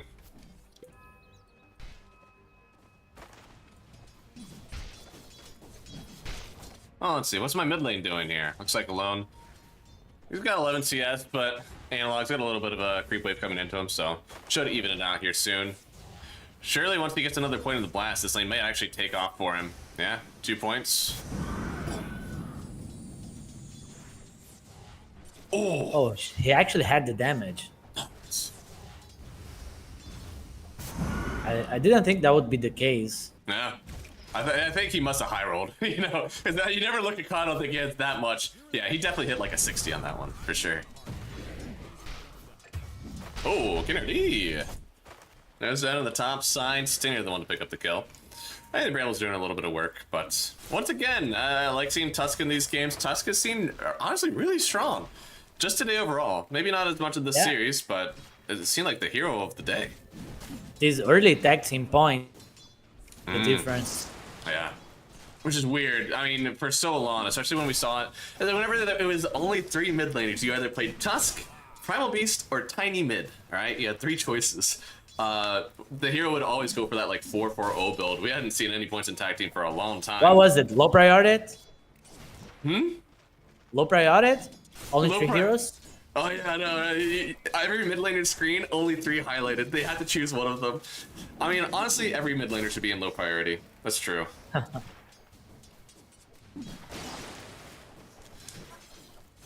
think Enchantress can do a lot if KJ decides to go top. They can definitely try to get a kill on MNZ. Ooh. Yeah, and honestly with this combination, right? Ooh. Yeah. Time dilation slowing the devour. That was a nice kill attempt on FCR. He took a lot of damage. Oh.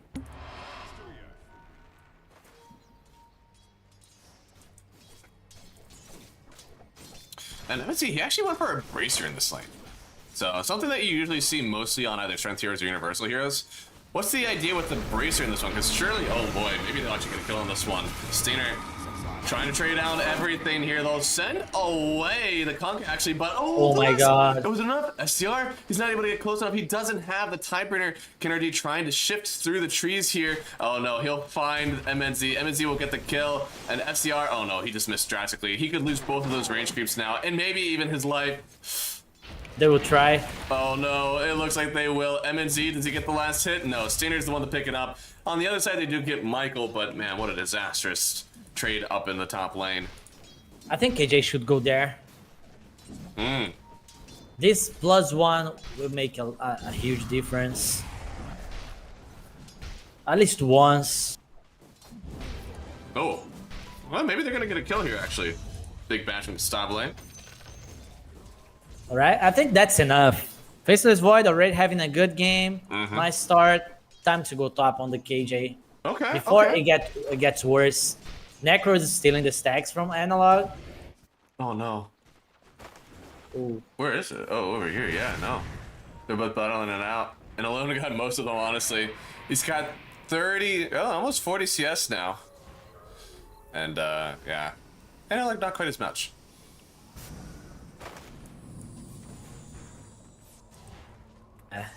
Zero denies on Analog. 7 on Alone. Alone is playing very well with the Necro as well. More of a static hero, very different from the Earth Spirit. Yeah. Still doing a great job. So no Earn on the Keeper of the Light? Oh, what the? Oh, okay. Just for aggro, I suppose. Yeah, no, it looks like he's going right in for the bots first. I guess this is mostly so he can go down with the Faceless Void once he has his level 6 and be a part of these kills. But I think for that same reason, you would rather just have the Earn to start out and get those charges, but we'll see. I think he'll get it later after the Boots of Travel. Now KJ, is he considering going top? Oh, he won't. No. Maybe now. Yeah, okay, so he's gonna go top now. Gonna go up here with the catapult cart. Oh, it's Sinner. Gonna go on FCR right He here. can get the Centaur. Could be. I mean, FCR needs to get away from this one, honestly, but he gets sent right on back, right into the face of MNZ. He has it south, but he needs to get some space to pop it. It looks like he won't get a chance. And as you said, there is a Centaur coming in. MNZ could go down here with a charge through. Gonna find themselves King RD on the Will, and what a big bash. The Centaur will actually disrupt a little bit of it. Michael, he needs one more bash, it seems, but no.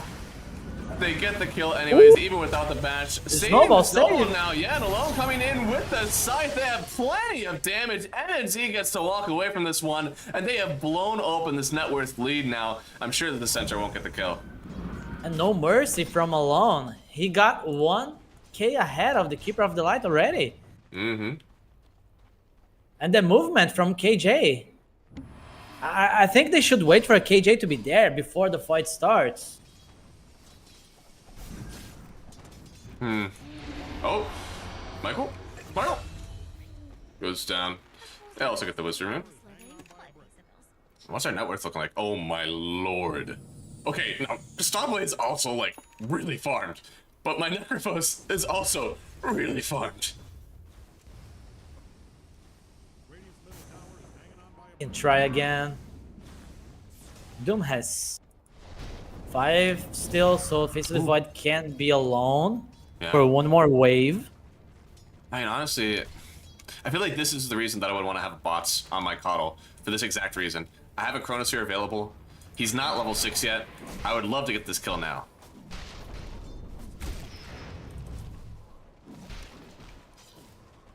But he actually went 2 points in the enchant. I'm assuming mostly for the cooldown. You have to use it a lot in this game. They will try, I think. Well, this Yeah, time Analog is dilation gonna TP. This time dilation is actually huge versus the Doom here. Here, They get his no. level 6 off of a few creeps. Could pop it here, trying to turn around, but he needs to jump away. He will. They will not hit Kasabli with the Doom just yet. But it does mean that KJ could give his life over for this one. Yeah, they're coming through with Stater. Shirley the Enchantress falls. Trying to look for the Faceless Void as well. Has shards to use. Kasabli, he doesn't know, but he actually doesn't have Time Walk right now. Michael killed the creep Analog was stepping in. Oh, okay. They were about to chrono the Doom. Ooh.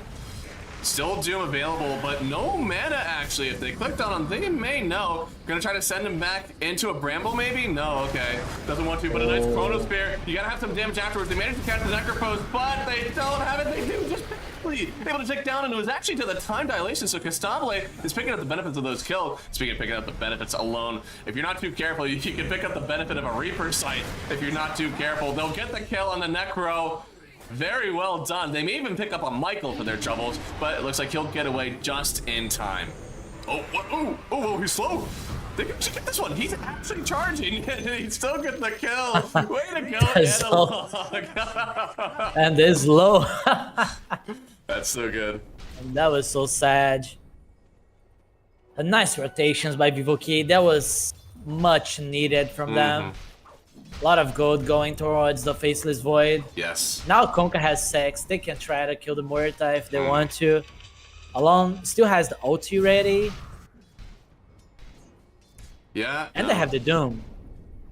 The Doom is probably the most important part. You could see the Faceless Void literally needed to time walk away from the beginning of the fight. Knew that if he got doomed, then his fight would just be over for him. I mean, who do you even sit in front of the Doom then? Like, who on earth can clear the way, but you also don't really care that much if they die? It's basically got to be like Coddle and hope you don't get wrapped on. They should go on MNZ right now with the X and Analog tipping. Next wave if he stays. Yeah, I mean, I doubt. FCR's got the double bracer going in for this Blade Mail, so he's got some pretty good beef on him. I'm sure that he could start a fight and probably survive through Muerta even if she does pop that big ulti. Charge coming through. TP'd on the lane. On the backside, yeah, but with the Bramble down, can't actually complete the charge on this one.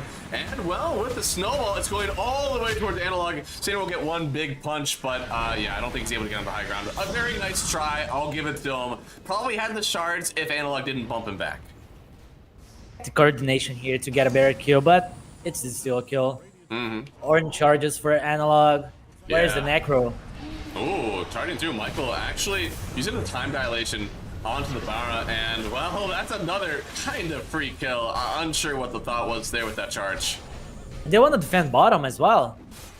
Oh, well that could be problematic. I don't think they get to have their cake and eat it too. Because I don't know, if you drag people away from this top tower, maybe they will. Yeah, They're it looks like taking they the get to top the tower. They're defending the bottom tower. Wow. Now Alone is not joining. Yeah, he's alone. Yep. What is he buying? Voidstone? Oh, use Scepter. I see. Oh, that's a pretty good game for it. You can remove the vessel that's coming from the Keeper of the Light. Yeah. You can dodge some Illuminates as well. We'll see if they're able to get themselves another kill soon. Costable has the Chronosphere available, and they've got some pretty big damage in the Coddle right now. He even has a shield rune. Let's see if they can kill Michael. Level 4. 12 minutes into the game, and just barely TPing out. He did not have mana to stop the TP. Oh no. Well, they do lose this Enchantress on the other side of the map. MNZ able to farm it up while it's happening, and surprisingly, Faceless Void is actually keeping up and outmatching the farm of MNZ, who's been a pretty good farmer in this entire series, but also, you'd think that Muerta would be farming a bit better. Yeah, MNZ had to play safe because there was a lot of Vivo Kid heroes on the top, so he lost some farm with this. He'll catch up. I'm sure. Gonna have that Dragon Lance coming here soon, so a little bit of safety for him. If they don't actually get the Chronosphere on Muerta, depending on where you're at, she could kind of do what Drow usually does versus the Faceless Void, right? You get those attack range items, and you just try to beat him down while he's in the Chronosphere. Obviously, I think the Drow's a little bit better at it, but I think this hero is a lot better in general. The idea here is to put the Muerta inside the Chronosphere. That's true. I don't know if there's a... Is it better to Chrono the Necrophos, actually? If you are sure that you have the damage to finish him, yeah, that can work. As we get more points, we have 4 points in Impetus, 4 points in the Illuminate. So I think as of now, they should have the magic damage if they send out the chrono, but they also can't really find anyone right now. This time, Keystars, they're being a lot more aggressive on the map. Maybe learned a little bit from last time that they are strong. They can go ahead and take these objectives. They're deciding what to do. They were planning on stealing the ancient stacks. Now they're going for the kill on the Ooh. Doom. Once again, I mean, he is very low. They use the time dilation. Doom could turn around with the, well, the Doom if they want to, but easy kill. Necro will deny the mid tower. And another thing that I didn't really think about, the Bedlam that they can throw on the Faceless Void in the midst of Chronosphere as well. I love this new Dark Willow. Mm-hmm. You just can get involved and not dying. Yeah. I mean, you're able to clear waves now without even being there because you're able to dump your brambles, your stun. You give that ulti to your carry stuff like Legion Commander and Faceless Void. It's always just so powerful. Oh, she died. Actually, this hero sucks. As you can see, Kinnard died with it. If it was a good hero, he would have lived there. MNZ still farming, uncontested. Yeah. We still have Chrono. Scouting Centaur. So sad. I mean, even, I don't know if the Dark Will is able to do it now. She's going for this Midas build. Do you think she's going for the Midas Ags? I think she gets one more item before the eggs. Okay. Oh, Sinner? A little bit of danger. KJ will take the ward, and then we'll take his life. Maybe. Okay, no, they're taking his life. Vessel charges. Mm-hmm. I believe that is the Midas coming up soon for the Willow. No, thanks to that fight. It's Coming insane. on the career. You do so much damage even if you don't even go for the Aghanim Scepter build. But a lot of people typically are doing that, right? That minus into the Aghanim Scepter. Yours, all universal as well, so you do so much damage. I mean, such a good change of the hero. I agree. That's why this hero is able to play carry sometimes. Yeah, I mean, you do so much damage and you have this W that makes you like pretty much invulnerable while you're doing it. Do you think that's perhaps like the biggest oversight with Dark Willow? I think so. That's good. There's some southeast. Ooh, they're going on to this Necropose, but a really nice job getting that W off just before the Chrono came down. They didn't have the magic damage something to take her out, so all of a sudden this fight may have turned in favor of Eskar Bax, but they need to continue the onslaught here. A big Q in from the Kata will give them all the vision and a lot of damage, and Michael gets sniped out just at the very last second, not able to charge anywhere. So even though they kind of misused the Chronosphere there, they still get 2 kills, and maybe even a little bit of damage on this tower. And still 0 dooms used. They really need this Blink Dagger on Frank to start fighting. And He has it now. Yeah. He saw the Wraith Band. Oh, really? For the, is that worth it? I don't know. He could sell the Callan Blade as well. Huh. That is an interesting thing. I mean, I guess the blink is definitely important, but man, you're only 8 minutes away from it getting double the armor and double the stats. Oh, Faceless Void. In danger. Gustabile. 5, 4, 3. Oh no, He's the dead. Doom. Can anybody deny him? I think that's the only hope that he has. Analog, they're gonna They wait would for try. it. Everybody stare at him, and KNRT gets the deny. Does he get the bonus damage when he denies? So it looked like a lot of damage, I'll be honest. Yeah, right? 157 magical damage. It looks like he got it. Wow. That's insane. You can deny your teammate from 360 damage on Dark Willow. Oh my god. Okay, not a really good use from the first Doom. No, not really, but I don't even know if I would have predicted that the Dark Willow would assassinate him from such a high HP. But I think, as you said earlier in the draft too, like they have this very greedy lineup where this Doom needs to get a ton of gold, the Spirit Breaker typically seen in the core world needs to get a lot. I mean, he just hit level 6 not too long ago, and he's going in for the Yule Scepter first to be more utility, not even close to that, you know, Ags or Shadowblade build that they typically go for. Yeah, it's such a slow-paced game for Starbucks. They would need BKB. They need a lot of items. Yeah, the item wish list is large. They've got a lot they need to pick up here. But they are so MNZ is pressured gonna now. lose his career again. Oh. Oh, that was close. Almost. He will send it over again. Come on, They won't go it MNZ. this time. Come on. Brother. That's okay. Looks like they'll get the kill on KJ. There was all bait, but a nice Chronosphere. It's on to 3. Now, MNZ was away from it, able to throw the culling down right on top, but they still lose both supports. And Alone gonna step forward for a bit. Very brazen of him because I don't know if he's gonna survive here. Oh my god. He dies. Oh, but he gets tidal waves. Oh, he dodges the brambles though. Nice dancing out from Alone right here. Cold-blooded. Cold-blooded, ice in his veins.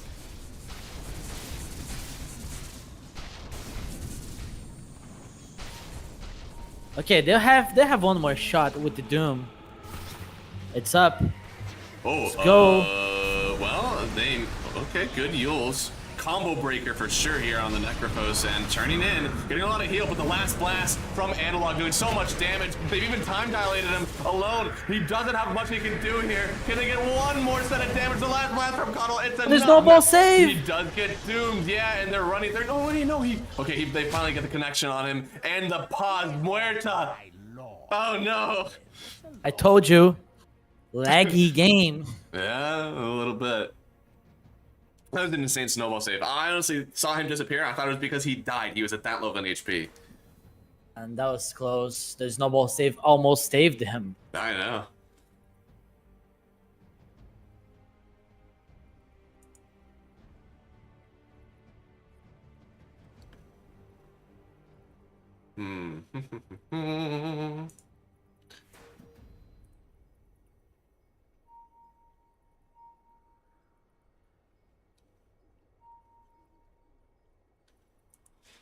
Well, what do you think they're able to do for the rest of this fight? Do you think there's a way that SR Backs turns this one around? I mean, they don't have any ultis available, but there also is none available for Vivo Kid as well. They need to buy time for Analog to escape. They cannot allow Analog to die here. FCR should just like try to suicide on the left.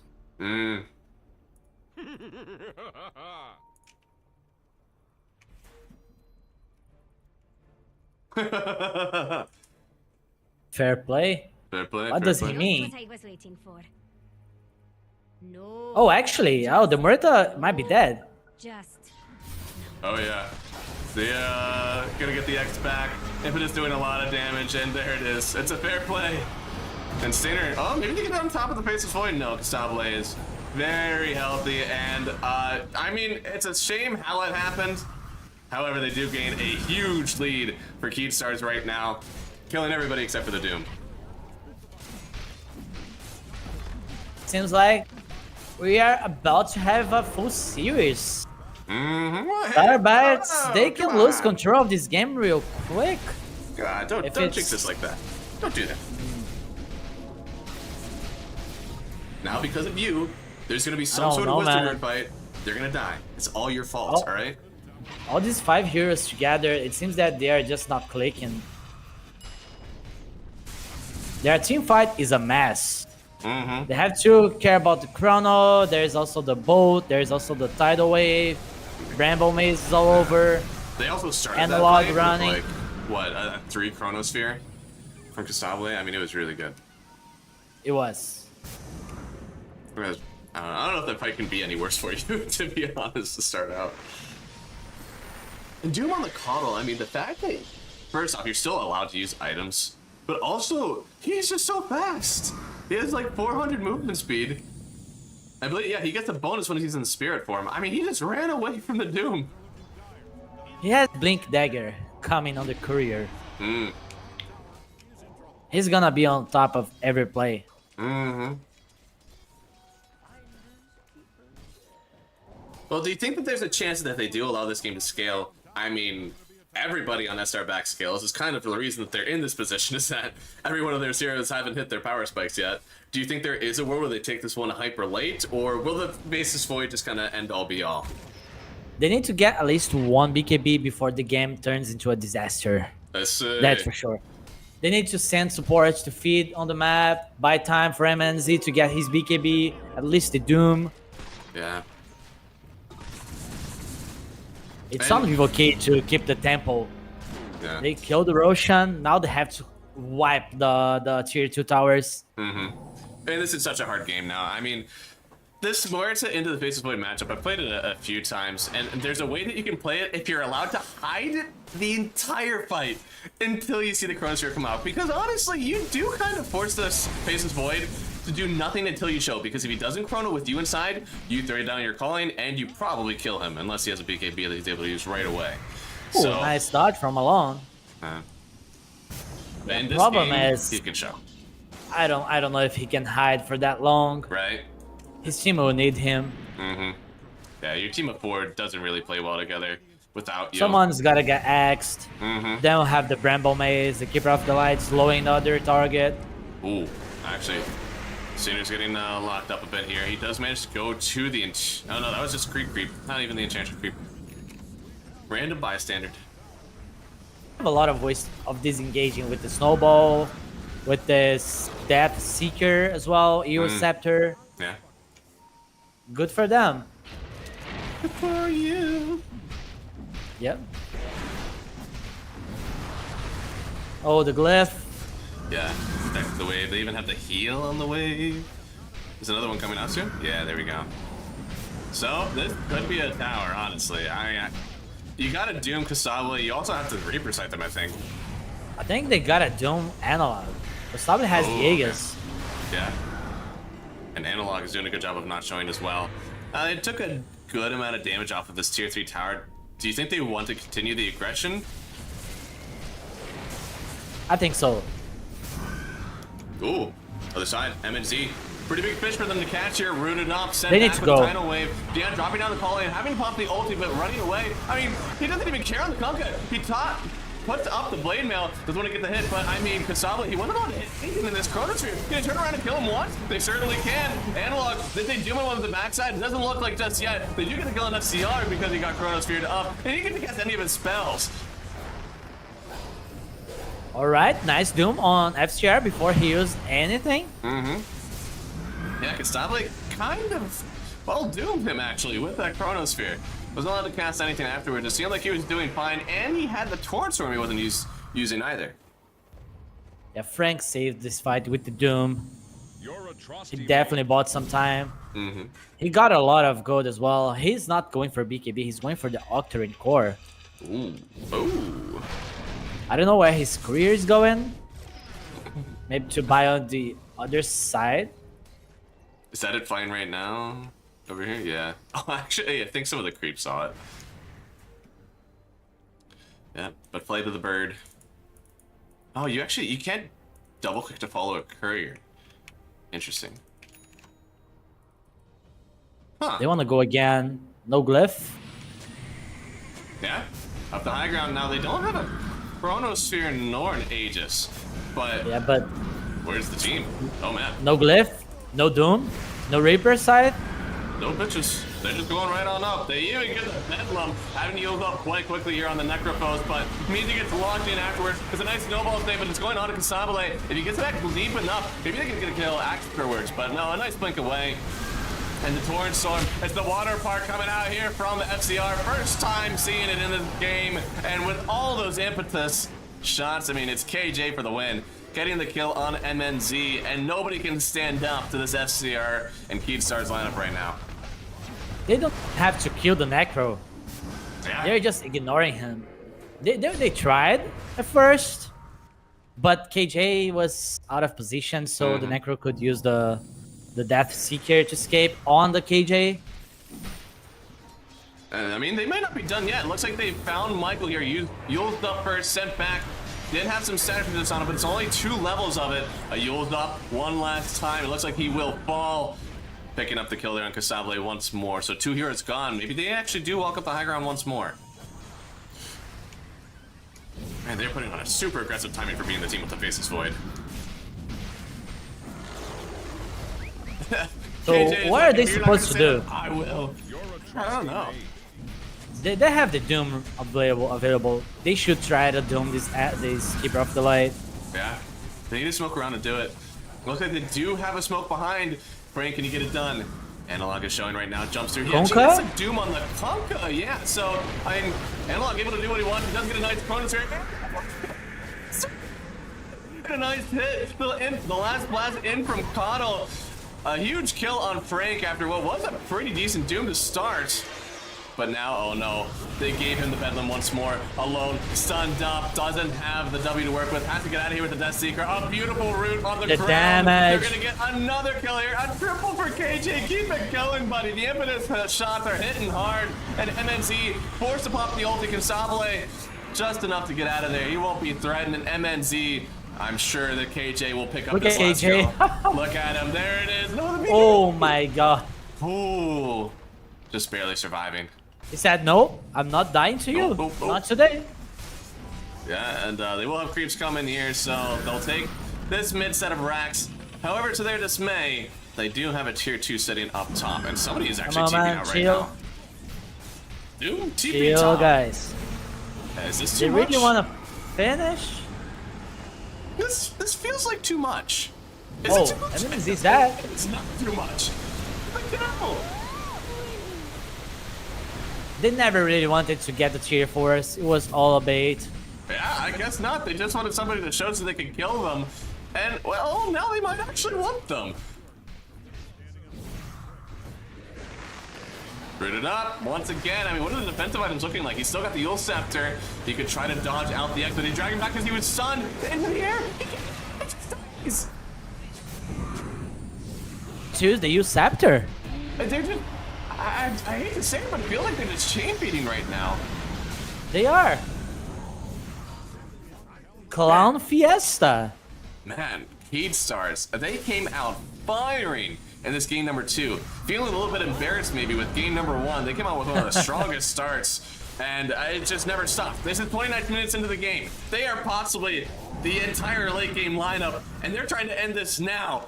Look at Scar Tusk. Max. Yeah, Tusk is trying to Tusk get sold something started. everything. Oh my goodness, yeah, he gets himself the Aghanim Scepter. It may work well, but MNZ having to pop the BKB, has the ulti as well, not able to focus down this Willow right now. Will get feared up, but they still get the kill. So one hero down. Do they still want to finish it out? They won't throne, but the damage is already done. Go Snowball. Oh, Possibly a little bit better than where they were dragging him back with the X, but a dump through. Getting the Doom on Kunka, but he already got the water park off. It's a nice torrent, a nice Chronosphere as well. It's all the 3 of them, but he got peered away in his own Chronos. He's gonna finish off the kills. He gets 2 with a nice Maelstrom proc, and GG. You've had enough. You've been in my face for the last 10 minutes. I don't want any more of it. We're going to game 3. sad that I'm gonna say it again. I think they should try to do the skipper of the life. Mm-hmm. Never got the opportunity, really. I mean, they had a really nice jump on the backside, and we were like, he's gonna do it. He's got the Coddle dead the right, and then he doomed FCR. And yeah, I guess that's probably what they identified as a real issue during these team fights, but from where we were looking, it looked like the Coddle was a little bit more important. I like the spiciness. Let's go. Game 3. Absolutely. Super happy with the game 3 here. Well played from Keed Stars to battle back from that rough game number 2, and they just obliterated this game. Wide open with every one of these picks. A beautiful performance from Constabile. I think this is one of the best faceless footage that I've seen in a bit. And I think Analog also was owning on this Coddle. Really won that wave out. I thought that the draft, as you said, was a little bit greedy. And SR Backs maybe need to come with a bit of a quicker timing in this game number 3. Yeah, everyone's stepping up. Only FCR did not get a chance to play his hero. He was always doomed, but Yep. still a good game. Let's go game 3. Let's go game 3. That's it. We're gonna go to a quick break, and then we will cut it back to our last game of the night. Winner goes to play on whoever the loser is of this Infinity and Wavita's game, which looks like, okay, Wavita's did get 2-0'd, so winner plays them, loser goes home. We'll see who is going home in just about 5 to 10 minutes. So stick around, there's more Dota on the way.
All right, guys, welcome back. Game 3. Mm-hmm. Crazy day today, long day as well, right? For Vivo sure. Kid trying to come back on this series against Starbucks, but it's not easy. After game 1, Starbucks slapped them. Game 2, Kid Stars fought back. What's going to happen on the next game? I don't know. Do you know? I don't think I know either. I mean, all I'm hoping is that we don't have another stop and a half. You know, I want us to have a Yeah. good, clean game. All right, lots of people having fun, because that's what Dota's all about. I want to see a close game. Mm-hmm. We'll Close see. game, that's all I'm asking. A close At game least. where one of us may have someone that they want to win, but we don't know who that is. We're gonna get right into our game here. It's game number 3, and here's the draft for everybody. And yeah, we've got ourselves Kunkka, Weaver, Dawn banned down for Keat Stars. They pick up the Enchantress again. They thought this was a fantastic pick. And then the other side, Spirit Breaker, Lone Druid, CK Primal taken out of the pool. Honestly, a lot of good meta still in. There's still the Muerta if they want to do that. Phoenix AA. Bristleback even if they really wanted to test the waters. A lot of good stuff available. I mean, I would first pick the Earth Spirit here. No remorse. Just pick it. Absolutely, yeah. I mean, he's played it so well. That's definitely whenever they were the most comfortable, it seems. Banning time. But they go for the Muerta. Earth again. Mm. All right. I mean, if I'm There's Keystars, no- I'm taking that Earth Spirit out. Not a chance. Yeah, you gotta ban it. There's no way you'll allow this hero to Starbacks to pick it again. 10 seconds. Just And important to note, it is 24 pick on the S-Star backs. So, Yeah. 5 seconds. They can try to like get the Earth Spirit for themselves on Vivo Kid. suppose so. Because they'll get 2 heroes in a row. They can get like ES plus the Grimstroke, something like this. They want to. Clockwork still available. Very good pick for them as well. 10 Last game, King RD played a very good Dark Willow. That could be a good option as well. With the Earth Spirit, use the Bad Lamb on him, Yeah, and you feel good. that could be a pretty good combo. I wonder though if they do want to go for something that's more protective for FCR. Weaver is out, but the Sven is still in. I don't know if they want to test out the Brew again for him, because he did play that very well, but I guess they could just still flex this more into pause 4, get the Sven, and then create a really rough game for him again. Yeah, you're right. They need to read the carry pick from Starbucks before considering this Brewmaster. Mm-hmm. Starbucks, they're probably considering picking the Tusk again. Yeah. Been a really... It's hero of the day. I think it's Yes. very good. And Stinger played a very good Tusk game, Absolutely. Yeah. despite the loss. Mm-hmm. And the Keeper of the Light could be a good pick again for Vivo Kid. 10 seconds. Suppose. That fights bottom with the Keeper of the Light joining. Yeah. That got them the game. Yeah. I mean, they do have to, I think... Okay, Oh. there's Spirits. Very good pick. Yeah, they took the risk. Because I would also say that they were looking probably for a Faceless Void again, because Sablé played it very well. And Earth Spirit is someone who plays very well into that, right? You got the Silence, a lot of that magic damage, hopefully able to burst him down before he can cast any of the spells. 10 seconds. Just long enough to regret every choice you've made if you heard. So Vivo Kid, they took the risk of not banning the Earth Spirit on the second phase to see if Alana would get it. Maybe thinking that they could get themselves, but that was not the case. Nope. Now they need to adapt. Because this guy is very good with the hero. Mm-hmm. Yeah, I mean, again, this insane play from him. I don't even know. On the day, he probably has a pretty good Earth Spirit win rate, let alone on his ticketed games. And it's very good into the Enchantress as well. A lot of magic damage. You have to think about now, what do I do? What do I put on the front line that's able to deal with this Earth Spirit? I mean, what are your classical counters to it? You gotta choose a quick BKB hero. Okay. Hero that don't mind going BKB second item. Get on the front. Usually you can think of Decay as an option. You can get like Dagger BKB. Okay. So But probably they coming in need from, to- like, the off laner mid pool. Yeah, the FCR hero, but they would need damage on the supports at least. Mm. They could go for the Well, Dark Willow again. and the Enchantress is really pumping. They go for the Magnus. Wow. Are they going to try to protect it with the Rubik, or are they just going to assume that Muerta likely gets flexed over to the pause 4? I don't think they care. They would not care about the Rubik. It's not even a good Rubik game yet. It's not good against the Earth Spirit. It can be okay against the Muerta. The Dead Shot is a good tool for the Rubik. The Silence as well. Let's see. Tusk, hero of the day. Picked up. Nice. I like it. I like it. It does mean that it's likely a double melee offlane. I mean, surely Muerta feels pretty good as the carry right now, right? They can do the other way around as well. KJ can play with the Magnus on the off lane, and King RD can go on the safe lane. They did that in the That's past. true. Yeah. Could have them. Enchantress Magnus still sounds like a pretty strong lane as well. And they've had plenty of Yes. combos with the Tusk, but a lot of them, as you said, there has to be a ranged carry left, and well, the Muerta is already Ooh. taken, Weaver's already out, and the Chen picked up from S-Star Backs. The Chen approach against the Enchantress. Do I feel an Earthshaker coming on? What hero? Earthshaker. Shaker? Do I think that they could shake her on Vivo Keyed? I'll tell you one thing. This could be a great option because I think Starbucks there. I don't know with this Chen lineup. Are they considering getting like Meeple Ooh. against the Magnus? Yeah, I'm saying the Magnus, that's hard. Yeah, it's hard. But it's like last pick. If they lose, they're out. Yeah. Alon is really good with the Meeple. He's also really good with the Earth Spirit, though. I feel like this has to be a perfect game for the Meepo in order to switch that over. They go for the Underlord. Well, now it's a Rubik game. But unfortunately, I They don't think can't. They're gonna yeah. Yeah, they can't. Unless they want to play like Tusk mid, Magnus off lane. Yeah. So they have to pick a position 4, I think, on the last pick. It could be the Rubik. Yeah. Yeah, the Rubik can work. But they might need damage. They can go with like Skywrath, Dark Willow for Starbacks. Yeah. They're both good heroes. They can Yeah. also play the Muerta as a 4 and pick another hero as a carry since they have the last pick. Yeah. They are for sure considering this. Now, what is your lane matchup into the Underlord? I know that Ursa's had a good time, but it could be weird to play into the Chen and the Earth Spirit.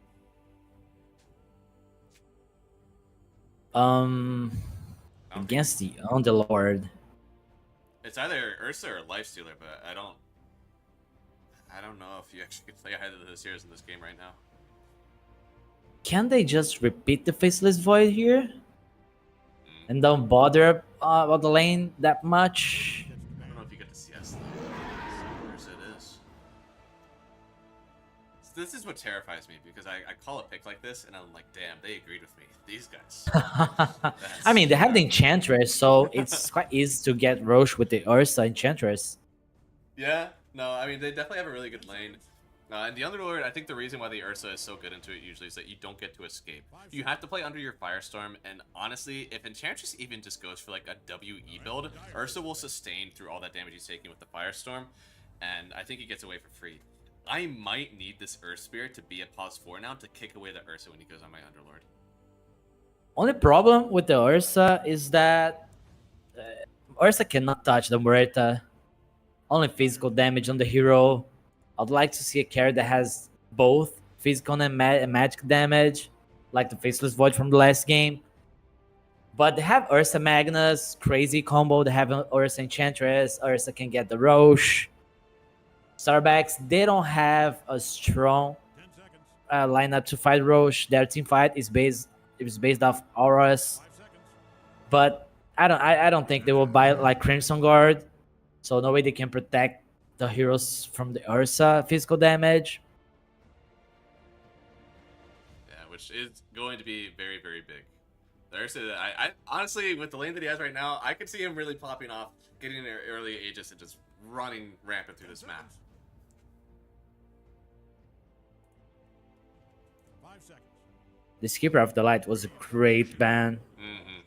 Great ban. Very good foresight. And they do believe that this is going to be a Muerta for them, which also could help get the Ursa away from the Underlord. Use that dead shot, try to get him out of there.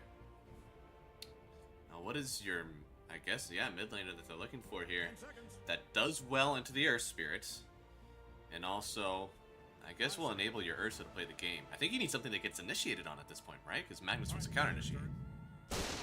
That doesn't get initiated on. That is that's damage. Yeah, the reason is because there's only the Earth Spirit that can close the gap with the Zeus, at least for now. Oh, it's They can try to get like Spectre, but Spectre is not great against the Ursa. 1 RP and Spectre is dead. 5 seconds. There are not many carries that can find a hero on the back line that's good against the Ursa. Most of them struggle. Yeah. They banned out the Troll Warlord and the Slark as well, so I think in the previous patch it would have been PA probably versus the Ursa, but I don't think you can do that. You're right. Yeah, PA could be great. It's hard with the Zeus though, right? Like, Johnson here. Are we starting? We're starting. ooh. All right, Days. They're going with the Spectre, but this can go so wrong. Yeah. I love Ursa against the Spectre, but if the game goes really late, I can see it working. Stinger has the rat, so he's buffed with the rat. The rat? Yeah, the rat. Where's Look the at rat? Stinger. He has the rat. Oh my lord, that thing is ugly. Yeah. God. What do you mean? That's beautiful. Rat That's- eyes. You may not like it, but this is what peak performance looks like. He wants the cheese. We can tell. So you love 'em. Well, speaking of, not really the cheese, I guess, but it's a different pick for us. How does the So- Chen fare in this lineup? There's a lot of AoE damage for him right now. In order for you to have the Muerta as a flex pick, you gotta have your +4 to be a good Muerta player. Mm-hmm. He needs to be good at landing the dead shot. Yes. Same as the Wind Ranger support. You need Yep. to be good at landing the shackle shots. Mm-hmm. Let's see if Michael has it. Yeah. I think he has literally one job, and that is make sure that Ursa does not click my Underlord. So whenever he commits with the with the Q to pounce and try to get him taken down with those Fury swipes, I think the only thing he has to do is just get him out of there. And I think they could salvage this lane and maybe even win it. I think I've only seen FCR playing Magnus as a carry. I wonder what is the build here for him this game. If he's considering go and play as a carry, like the Echo Saber into Harpoon build. If he's going towards the Auras. Not sure if that's the best option here. Yeah. Well, so in my head, whenever you're, especially a core Magnus, you don't really want to be following around your carry and giving him that empower. So I think he wants to play for his own game, take his own farm on the map. And if that means going for like, Echo Saber Blink, I can see that going well for him and just becoming another killer. Because I think that this Ursa should have a good enough game that like he's still buying Battle Fury. His lane is going to be that good. And yeah, every once in a while he'll probably get an empower from Magnus, but I don't want them playing together and farming the same parts of the map. I want FCR to get his own cash too. So I'm taking a look at Collapse's games during TI. Yeah? He went for the Echo Saber, Dagger, Harpoon build against who was up against LGD and against Game Gladiators. He did the same. Blink Dagger, Echo Saber, Harpoon build, and he crushed. Yeah? I think FCR wants to do the same here. I'd agree. I think it's probably the best build on Magnus right now. Because it did have its set some carry, right? There was a time where it was actually Void Spirit in that Magnus that was getting played a lot in the carry role. 30 seconds. And a lot of people would do that Harpoon build. That's very good. And I think especially versus this Muerta, that kind of wants to get away with Force Sash, drag, or on back. Maybe even same with this Chen. He does so much damage that, honestly, if you get on top of either of these supports, you could just mulch them yourself if you have the right items.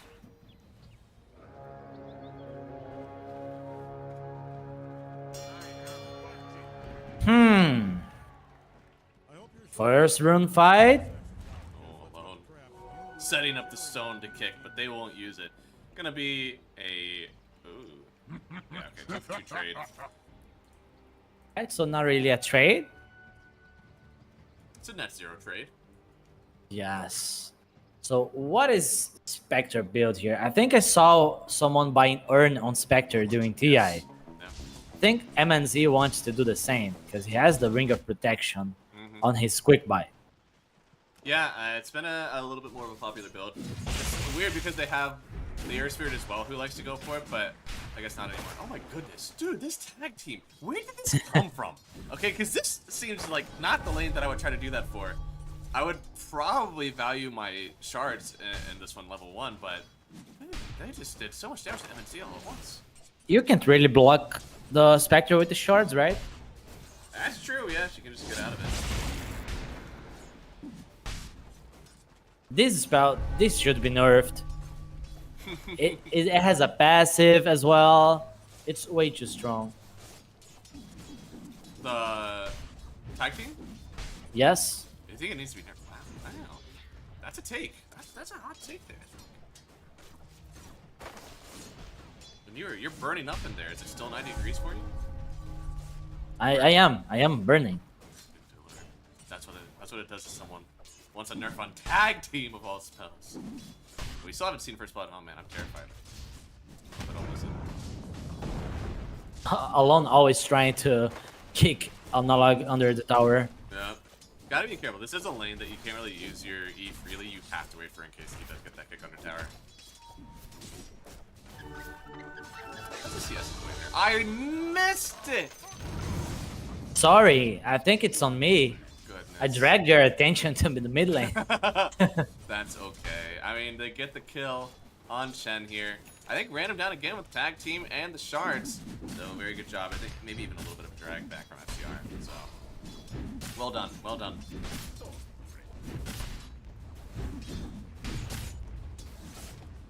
Well done. The Chen, he used the smoke as well. He's still level 1. That's a walk all the way back. Long walk of shame for him. And I wanted to look bottom because I want to see how the CS is going. It looks like a stop play. Ooh, they used that dead shot on KJ instead of Costale, so you can kind of bully out this Ursa now. And this, KJ following Michael with the tornado. oh my goodness, this is so toxic, man. Can you cancel it? I think you can actually cancel the south with that one. Yeah, okay. You definitely can. That's so sad, man. It's good. Kill him. Oh.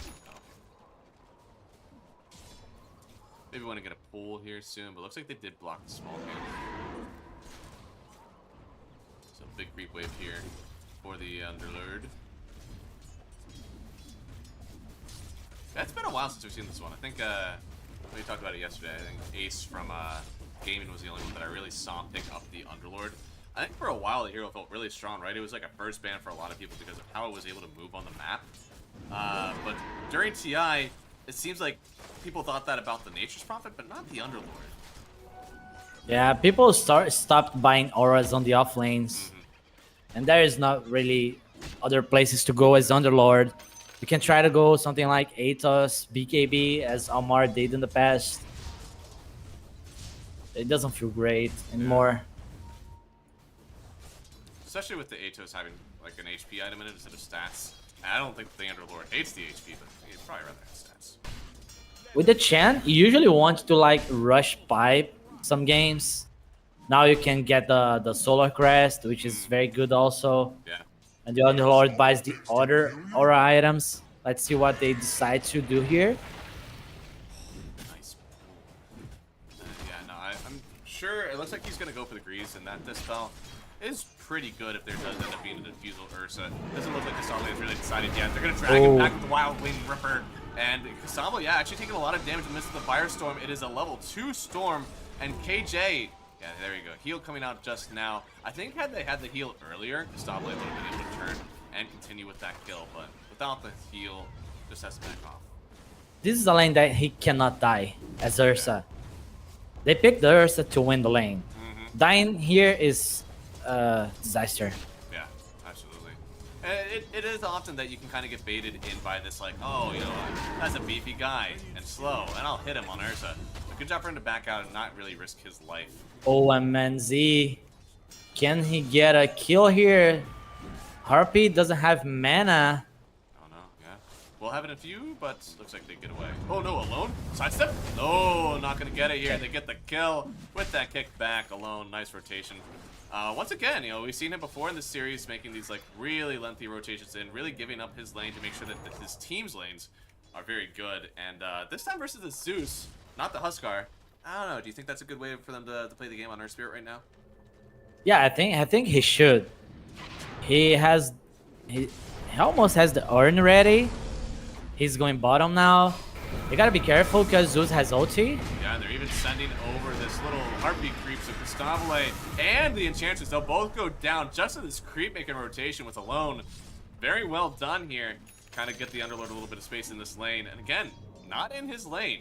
Completely missing the 6-minute rune, and he's getting kills on the other sides of the map. That was beautiful. Very nice rotation. And the point of on Pit of Malice there, making the difference as well. Zeus cannot do the same. No, and the Magnetize, he just got level 6. He could kill Costable as soon as he shows up. He needs a little bit more. Oh, the Magnetize. It's getting refreshed. They're trying to turn back onto the Underlord. They need a little bit more damage. The Rocket's not going to get another refresh on Magnetize. So Costable is alive, but can he save his Underlord is basically the question now. But no, the Firestorm, they're turning back onto the Ursa. Can he get out of this one? The slow burn. He's just barely living. Good lord. Analog was trying to get positioning to use his regen rune, but never could really get it. At least with the TP he saved the Costable. And 2 points on Nature's Attendance as well, making the difference. Yeah. The Chen is bottom as well. And yeah, he's ready to go back to work. Now, he hasn't had to get, like, any regen at all in Costable, which has been very nice for him. And he is going in for this Battle Fury. You can see, I mean, Alone, ready to go for round 3 at this point. Having a good time just going bottom every chance he gets to try to kill Costable. It feels like there's a little blood in the water. They will kill KJ first. There are 4 heroes down here with King RD, and surely this Tusk will fall as well. Yeah, this King RD death was not needed. Yeah. But again, at least Costable is alive. Ooh, is he alive? He's not, right? But he prolonged it, yeah, Alone getting the kill. They wasted a lot of time on the map, right? I mean, look at FCR. Forking that we're same with Analog. Everybody else is kind of even out, but look, MENZ is not liking this at all. He is not getting the farm that he wants. FCR is getting everything. Yeah, they tried to pressure the Ursa. They did actually.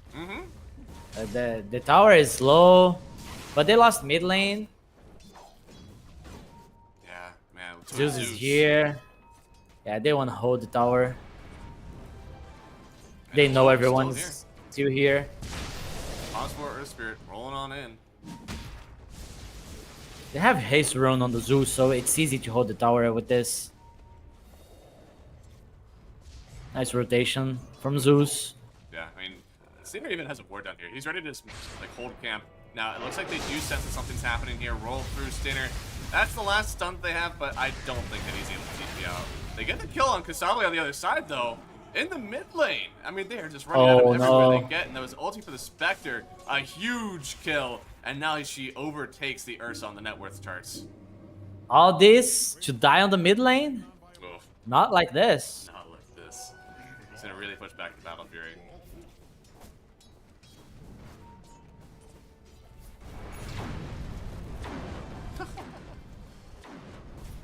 Nice. What happened? I'm watching this little, like, creep battle on the bot lane. He like used the Ogre Smasher to clear a bunch of creeps, and then as the Firestorm went down, he just ate up the last creep so the Underlord couldn't get anything from it. So sad, man. Lags. Yeah, a little bit of lag called out here. Now, they do have a little bit of a lower net worth on the Earth Spirit due to all these rotations, but this kind of feels like the way he wants to play the game. Again, enabling everybody else on his team. His Muerta's really picking up from it, almost 3k net worth as we get into the 10-minute stage. It's pretty farmed for Yeah, support she got player. the 6 as well. Mm-hmm. Muerta's having a good game. Absolutely. Chen is under leveled. He's hitting jungle crepes right now. Yeah. But, I mean, I don't want to say such is the nature of the hero. He definitely maybe could have gotten some more, but he was so focused on getting those creeps down to the bot side of the map to really pressure the Ursa that he'll at least take that net worth that he's taken away from Costable by making this happen. Doing that, they kind of secured some space for Spectre. There was only the Magnus on the top side. MNZ could at least get some levels. And they killed the Ursa as well on the mid lane. What? See, Oh. Looks like I am looking at the Costable farm here, seeing when he can pop up. I think this might be a point where I walk up and I beg FCR for some points in the Empower. That's because I need to come back. yeah, it's true. Went for the classic 2-2-2 build. Mm-hmm.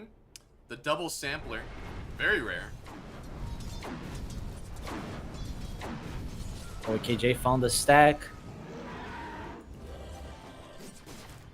He's gonna farm it with the tornado, right? Dude. This fella's so funny. You remember whenever Clinks, he would eat up a creep and then use the ability just before the shard wore off, so he would have just like infinite tornado sitting behind your tower. It was so funny. I do not remember this. That was amazing. I remember watching one of my friends play a game like as they found out that it worked like that, and there was just a Clinks that would send 3 of those little tornadoes behind the tower, but he was so bad at Clinks that they still couldn't win the game because all he knew how to do was that one gimmick, and then he would just feed. Nice. They literally like lost the midwave. They never had a midwave in the game because the tornado would stay there forever and ever. So funny. Dota is just a wild, wild game. And in this wild, wild game, we got ourselves a hugely farmed. Loco Stabile. Oh no, where is he? Yeah, getting gone on here. Turning around though. Use the ulti of the Zeus. They're getting the little silent stuff, but they cannot commit to the Underlord, as we said. He is going for the Greaves, so got a lot of sustain on him. Poor Costable, he's got to run back to get sustained by his Enchantress. And they almost got the kill on the Zeus there. Maybe not done yet. Alone? Not very alone. They're bringing in the boys with the Underlord portaling and KJ trying to run away. They will lock on to this Tusk, and he surely will fall eventually. Yeah, getting a few spells taken out. Oh no, he couldn't block, but they get the RP, and now Earth Spirit. He could fall, but the Greens. Oh no. Just keeping everybody alive from Frank. They're not able to finish out on the kill, and a bit baited maybe on that fight. A beautiful RP, but just couldn't finish it off there on FCR. They really lack damage. If the Zeus is not comfortable to fight, they really lack damage. It was a 4-man RP, but nothing happened afterwards. And they're grouping up for a smoke. Is this? Someone's getting out of here. Okay, no, maybe they're just moving on to the Underlord. Their Ursa has already TP'd out, but man, that Blackberry, it's something different, doesn't it? Frank in a lot of danger here. It looks like with the Infantine, they will get the kill. But oh, Spectre coming in. Kennedy's able to punch him away, but he doesn't have any snowballs left, so looks like he will live for now. Oh! Oh! Orange chicks. It was another dagger. A whole nother dagger. Another dagger? Yeah. The second dagger has hit the Tusk. I clearly do not understand how this works. Because I know that he got the dagger when he haunted in.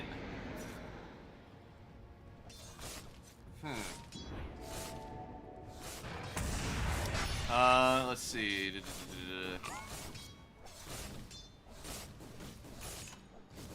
it doesn't really... Is it on reality? Okay. It has its own reality. So And he goes back. Haunts target, but I didn't realize that's what also happens whenever you go back from that illusion. Huh.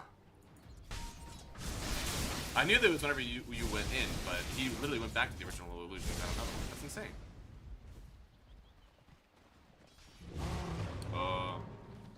Let's see. What can they get done with the smoke? Oh, they can kill Michael, maybe. Oh, no! But FCR, okay. Hey, congrats, you hit the shards. Look at that. He doesn't mind the shards.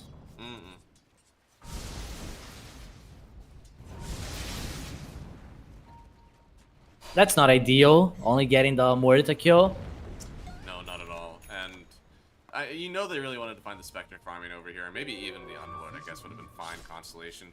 But Underlord is going for these aura items. You said you didn't know if that was going to be what Stainer was going to take on instead.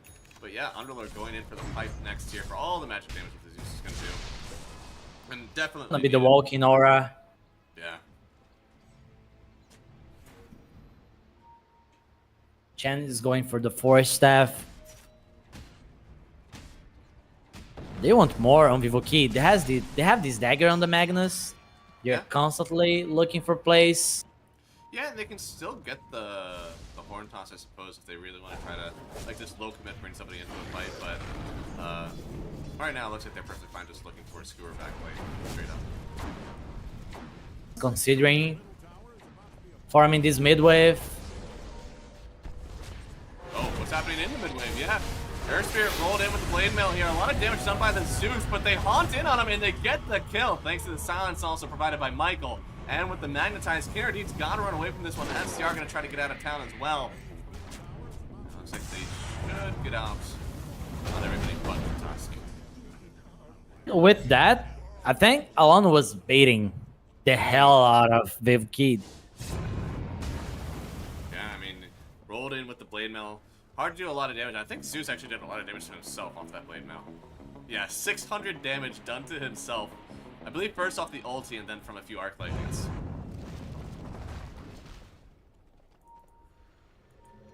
Gotta think about that one the next time a fight starts. They got two blade mirrors. Yeah, they got two blade mills. One on the Spectre as well. Man, my Ursa has really caught up with farm. I didn't even notice it, but he's almost second net worth. Yeah, there's a DD top. They can try to go Roche with this. Yeah, and honestly, they have the Magnus to tank it up as well. They don't really need a whole lot to take Roshan, especially with the sustain that they have from KJ. Yeah, they can just bring one creep from Enchantress and kill the Roche. Yeah. They are feeling pressure because Spectre is farming the Radiance. So they feel like they need to do more on the map. Yeah, just going for the Radiance. A lot of physical damage coming out from this, both Magnus and the Ursa. And honestly, you're going to do a ton of damage, even through the kiting of both the Ench and the Tusk. So you need something to do damage.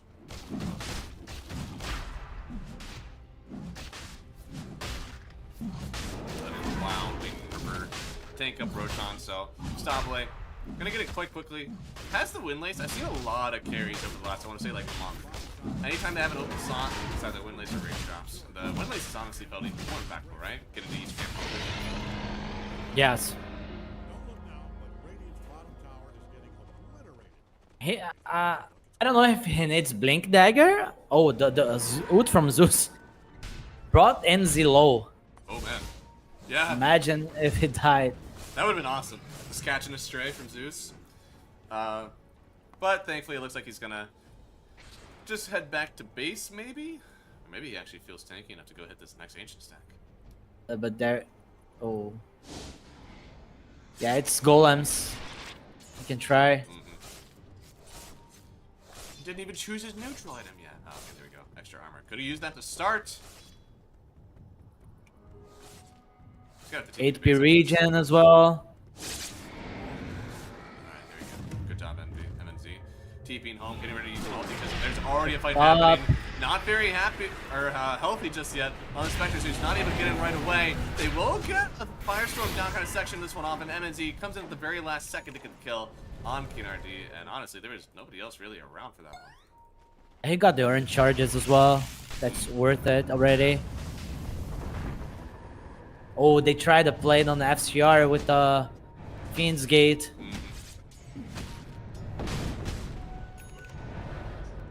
So he went for the Blink Dagger on the Ursa. I was wondering if he was go to the Blink Dagger or just rush the BKB with the Blink Dagger that can be more active on the map. It's such They a need hard to use decision. these Aegis. So what do you think made him go for the Blink Dagger versus BKB? Because I see why both are good, but how do you decide which one to go first? Yeah, because he needs to be on top of the place. He needs to follow up on the Magnus. Okay. They need to go active with these Aegis. Spectre is just farming a lot on the map. Yeah, I mean, That needs to be stopped. Battle Fury on the Ursa, but barely staying ahead of MNZ right now on farm. I agree, they definitely need to make something happen quick. Radiance will be finished after the script wave.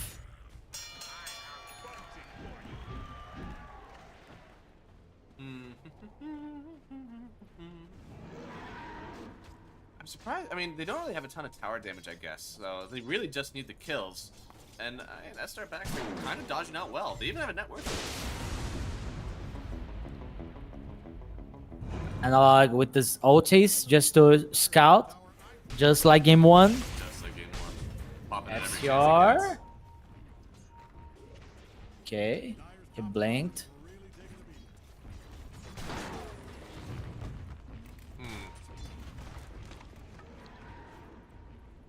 Looks like alone. Kind of getting way far behind. I don't know if they saw him actually. I think they may have.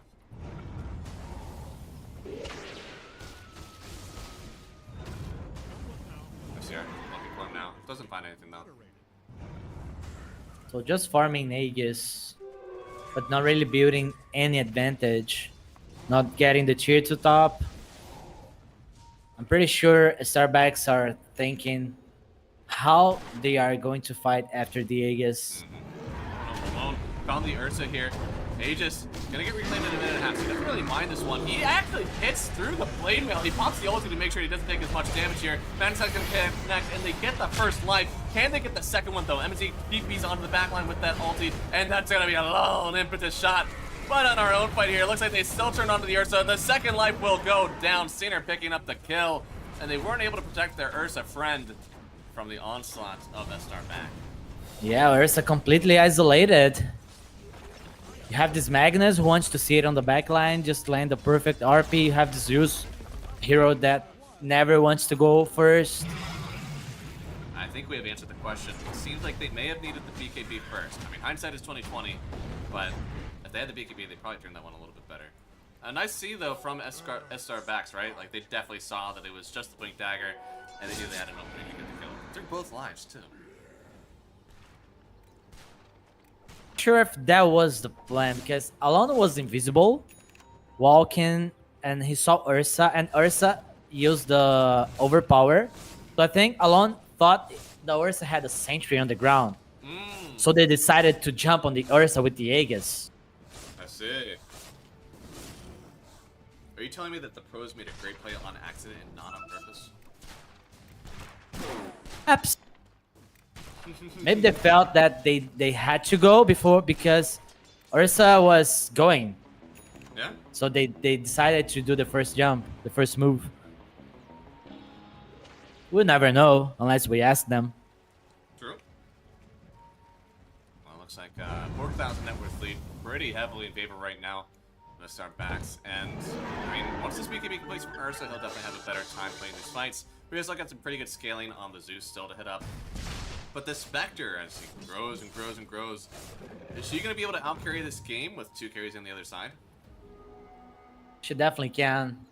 Because this Ursa pressure against the Spectre is not happening. Yeah, I mean, it should be a decent matchup for you. Ursa's actually one of the counters of old for the Spectre because of your usually high HP. Ursa's a hero that can turn around and just get the kill anyways. And honestly, Ursa is a hero that could build Silver's Edge, but your inventory gets a bit wonky, right? It seems like almost all Ursas want that Blink, BKB, Battle Fury, whatever your boots are. So you've already locked up about 40 spaces. You only have space for 2 more. What if he wants this evasion pierce, right? He wants to get that MKB possibly. A lot of them want the basher too. If you fill those two in, well, is there really room for, you know, this other item, potentially a Silver's Edge to try to break? Do you have to rely on your team for this now? There's clearly a slot problem with Ursa. Match up against the Spectre if the game goes late. You don't really want to buy MKB on Ursa, but sometimes it has to.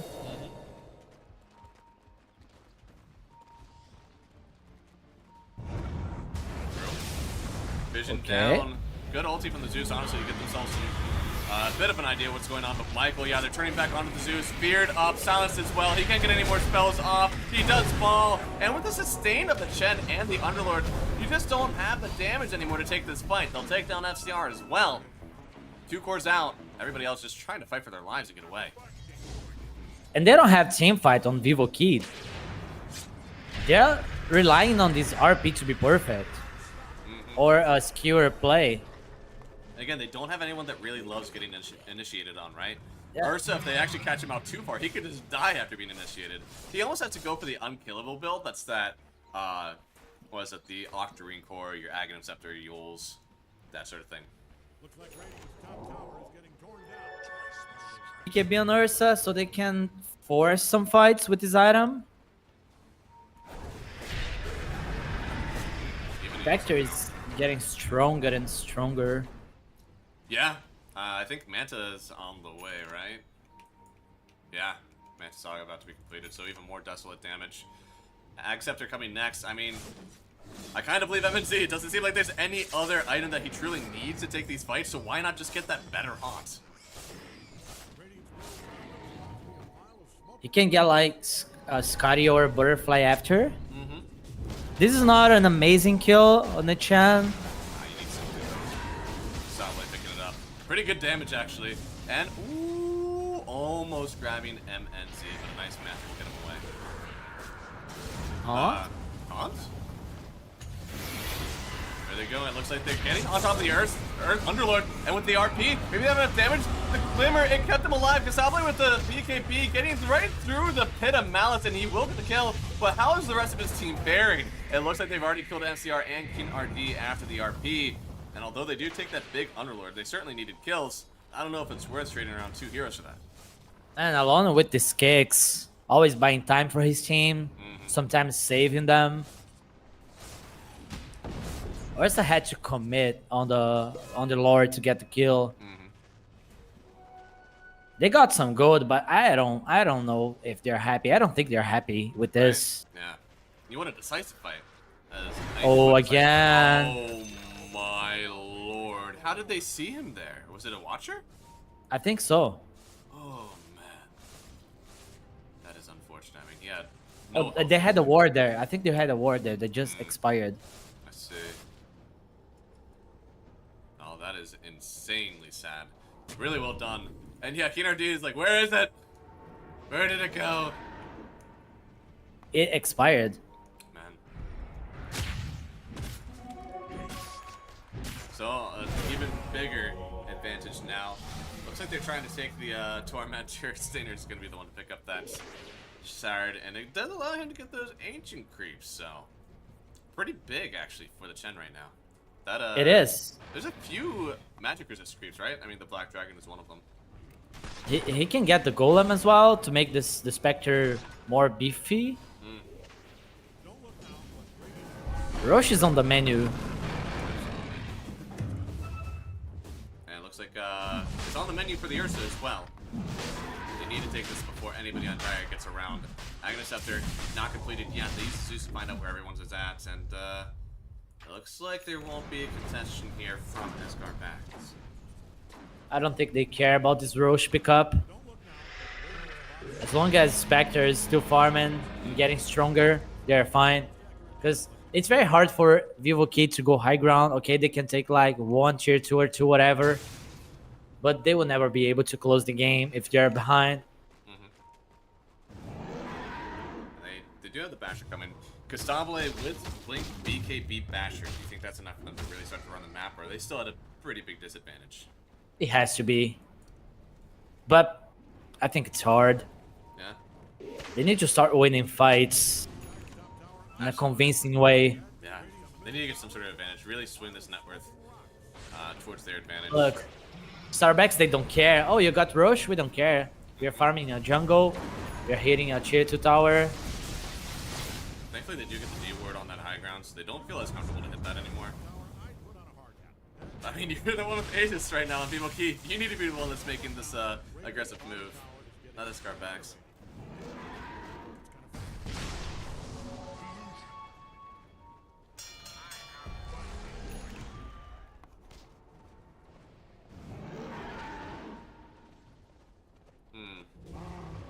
Well, they've gotten themselves a little bit of time, hopefully, to make a move on the map. All 2 tier towers are up, and in fact, a tier 1 tower bottom for Escarback, so a lot of real estate for Stable and crew to try to take down. But the team is playing so Damage problem. Right now. Yeah, they have a damage problem. That's why they're not going for this place. They know it's all on Ursa. I mean, what's the ideal Ursa inventory even entail this game? Does it have to be Nullifier after this Basher? Nullifier. Could be the Nullifier, maybe the Abyssal Blade. Yeah. Well. It needs to wait to see what's the MNZ item. Ooh, brings back the Muerta, instantly kills her. Now they do get. They need to keep going. Yeah, Stinger running away. Bit of Malice is gonna section off everybody. It does nicely connect onto King RD. It won't kill him, but will stop him from getting any extra kills. Nice disengage. Only lost the Muerta. Nice play from FCR, but that's only because he had the ward. Man, a lot of big damage onto that Muerta. You would almost like to get kind of anybody else. Oh goodness, Alone. Alone is a really nice one to find. Already used the roll. As the Magnetize gonna roll once more. Does he want to get away? Or the RP? Maybe they do want to stay for this one, but where's your Ursa? You need him Follow in this up. fight. He's finally coming in. BKB popped Alone, able to get the roll away, but the Ursa, oh, he'll still collect somebody here. They'll train out for FCR though, and Analog? Yep. Backline, I mean, MNZ trying to run away from this one. Maybe he realizes he doesn't have to be the one to run out. He has the Scotty. Casable doesn't know where to go for this one. The blade mail's popped, and now he's running right on back in on Alone. He needs some friends. They Where are the certainly want buybacks? the buyback. You cannot They need to let buy him die back. twice. He's gonna die the first time for sure on the Ursa, and as he dies the first time, finally a buyback will come in for the Tusk. He's seeping on in. Did they get any other kills for this one? No. I don't think so. Kennedy. They're disconnected with the Magnus jump and the Ursa. Oh, MNZ, he's in again. They use the jump in from MNZ, and they'll get the dieback of King RD. Ursa, no Aegis. And honestly, They at went this too point, far. oh yeah, a one fight once again from Escar back. So good at disconnecting from the fight and reinitiating at the exact right time. They went too far. Look at the champ baiting.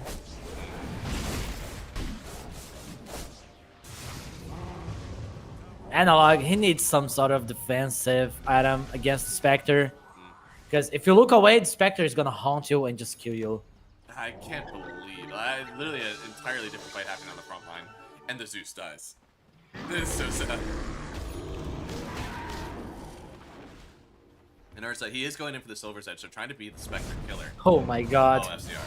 Oh, FCR. MNZ is absolutely owning the map right now. It is his. And he is getting his Nullifier. Oh, boy. Just to make Zeus' life harder. Yeah. Analog wants to get the Topstone build, buying the Bloodstone so he can get tankier. Alright, he's going to commit for it as well. Not too far off of it. Only about 1,500 gold away since he's able to disassemble his mana boots. That's still a good amount of time when you're really this far behind in the game. That's an arcane ring. Looks like he's ready to roll in on Analog. He Oh gets a my nice God. one to go away, but he silenced up. He wanted to go through the portal, brother. It's not going to work. They kill the Zeus in his own base. They'll even take down the Tusk. And there's just not enough heroes here to defend this base assault from Escar Max. This is high ground with the Spectre lineup. Yeah, out of nowhere. I don't know if they even planned for this, really. They just happened to be here with 2 heroes dead. FCR. Blink cancel. They're trying their best to keep him at bay. Where's Ursa Getting has ready. Shadow Blade. But not the silvers, She can right? try to surprise them, but there's a sentry on the ground already. Blink forward for the kick. I don't know if this is where he wanted to go. I don't know if this is where I parked my car. He gets nullified up. Presses the ulti though for the status resist. It'll be enough to keep him alive, but not to save his base. Feels almost impossible for them to fight.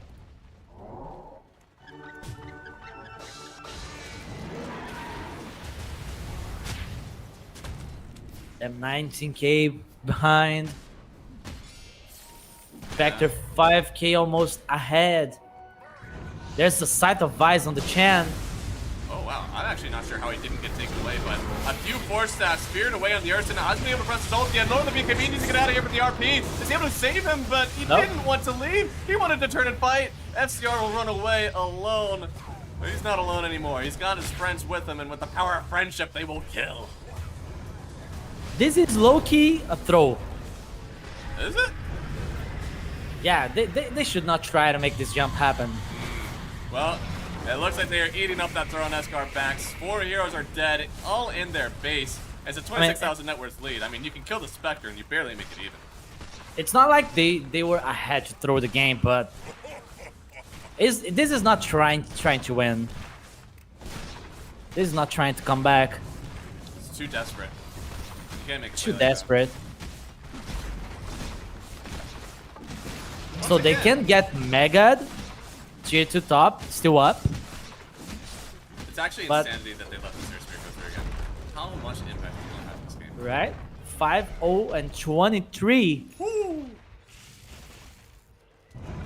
And I guess we shouldn't discount that it was a fantastic pick for the Spectre. I mean, very good game. Able to just assassinate the Zeus. We knew that there wasn't a ton of jump on the backline. It was really just up to the Air Spirit, but MNZ really filled in a hole there. Sometimes Ursa can be very good against the Spectre when she gets the first Aegis. Start running on the map, getting the kills. It was not the case because Alon did not allow it.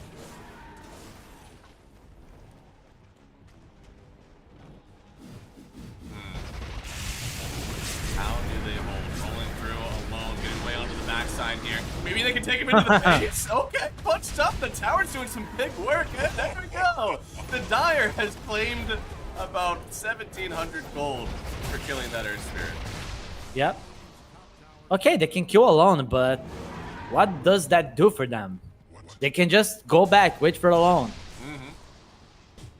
I mean, you need the silver side, I guess, from the Earth, so that's going to be their big timing. Even then, you don't really have the way to hit through evasion. And you need to pop the BKB so you don't kill yourself with blade mail. Yeah, but guess what? Spectre is the best buyback hero of the game. That's true. You can just kill the Spectre, she comes back, and you're left without the resources. Yeah, it seems like so much of this game is up to the Ursa to just kill everything. And there's so much sustain with everything that the Ursa has done with his items, and then everything the Chen just is with his spells.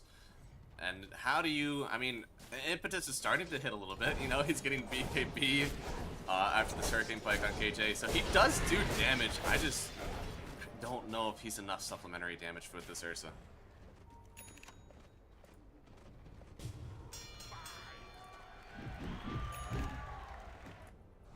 Next Roche, 1 minute and a half.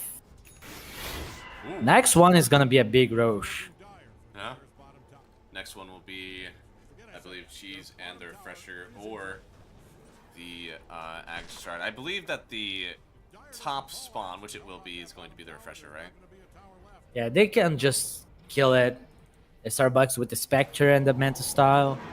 They just bring like 2 more heroes. The Chan. +1 and Rush is dead. I'm really surprised that he went for the Havoc Hammer on Ursa. Oh no, he didn't go for anything. He just literally sent it back to base. He's gonna keep the Defiant Shell. It's like free Echo Saber. What are they trying to do here? They've got the Silver's Edge. Are they just looking for a Spectre farming? I don't know, they feel desperate. If they allow Starbucks to get Aegis on the Spectre, it's over. Because you cannot kill Spectre twice here. Unless you kill on the Fountain first. Ursa is farming on a ward, but luckily Spectre cannot solo kill Costabile yet. Pretty close though. I mean, with this Aegis that they're about to pick up here in about 4 seconds, maybe then they'll be able to. Bombed up, Michael. Bombing the ulti for it, just making sure that they're able to get this kill quickly without any interference. Supports are killing the Roche.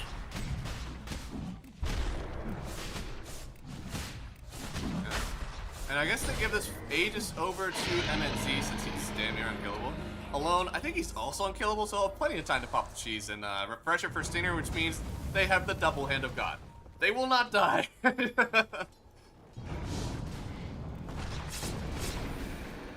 Did they try to get someone inside the fountain again? Yeah, they can. Tusk will have the Aghanims. So Yes. it is possible. There we go. It is literally the fountain play. The only Yeah, prayer for Vivo Keyed. And it's happened once. I'm sure it can happen again. Sound stuff, honors. Oh my god. This is not the time to die. Alon has a jam. Alon has a jam. Oh, yeah, they know everything that's going on right now. Punching back, RP onto 3 of them, but do you have the damage? Do you even have the sustain? Get on top of the Zeus on the back line. The chip was taking him down. He saw his target and he marked it. Analog falls. Over. No buyback, and it does feel over here. Ursa's not able to do it by himself, and no buyback to try to help out. I'm sure FCR will as well, but you can't do this 3v4. I mean, 5v5 was already very hard.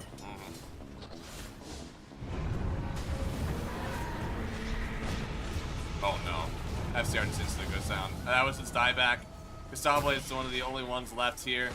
And the base assault is starting. S-Star backs after getting knocked into the lower bracket have had a fantastic run here, and they're continuing to show their dominance with this lineup and with the Alone Earth Spirits.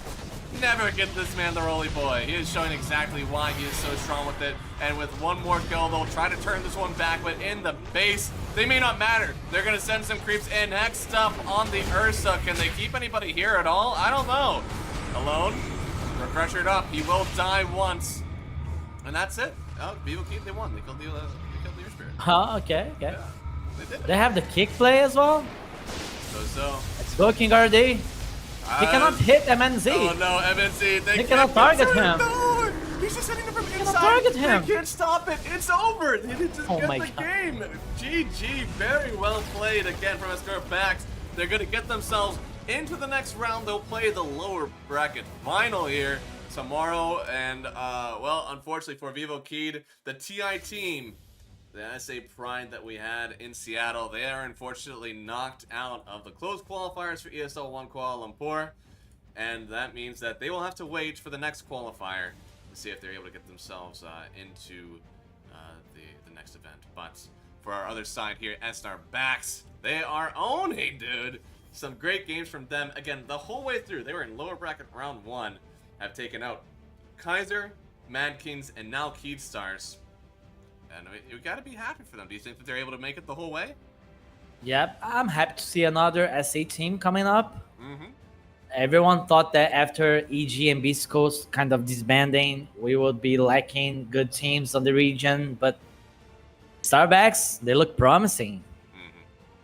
I'll switch it over to the cameras as we finish out today's cast. Yeah, very promising indeed. We'll see how they fare versus the Walrus. So like it is, this is the team that they actually played that knocked them into the lower bracket. So a little bit of a rematch.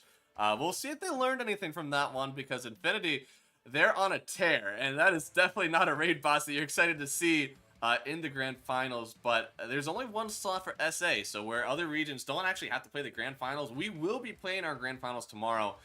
In about 13 hours, we'll see this lower bracket final, and then right after that, we'll have a best of 5 finals for who gets to go to the ESL 1 Kuala Lumpur Major. Again, very exciting games for tomorrow. Ace, anything you want to say before we kick out of here today? I think it's over for us. Let's just sit and watch the last games tomorrow. And thank you everyone for joining us.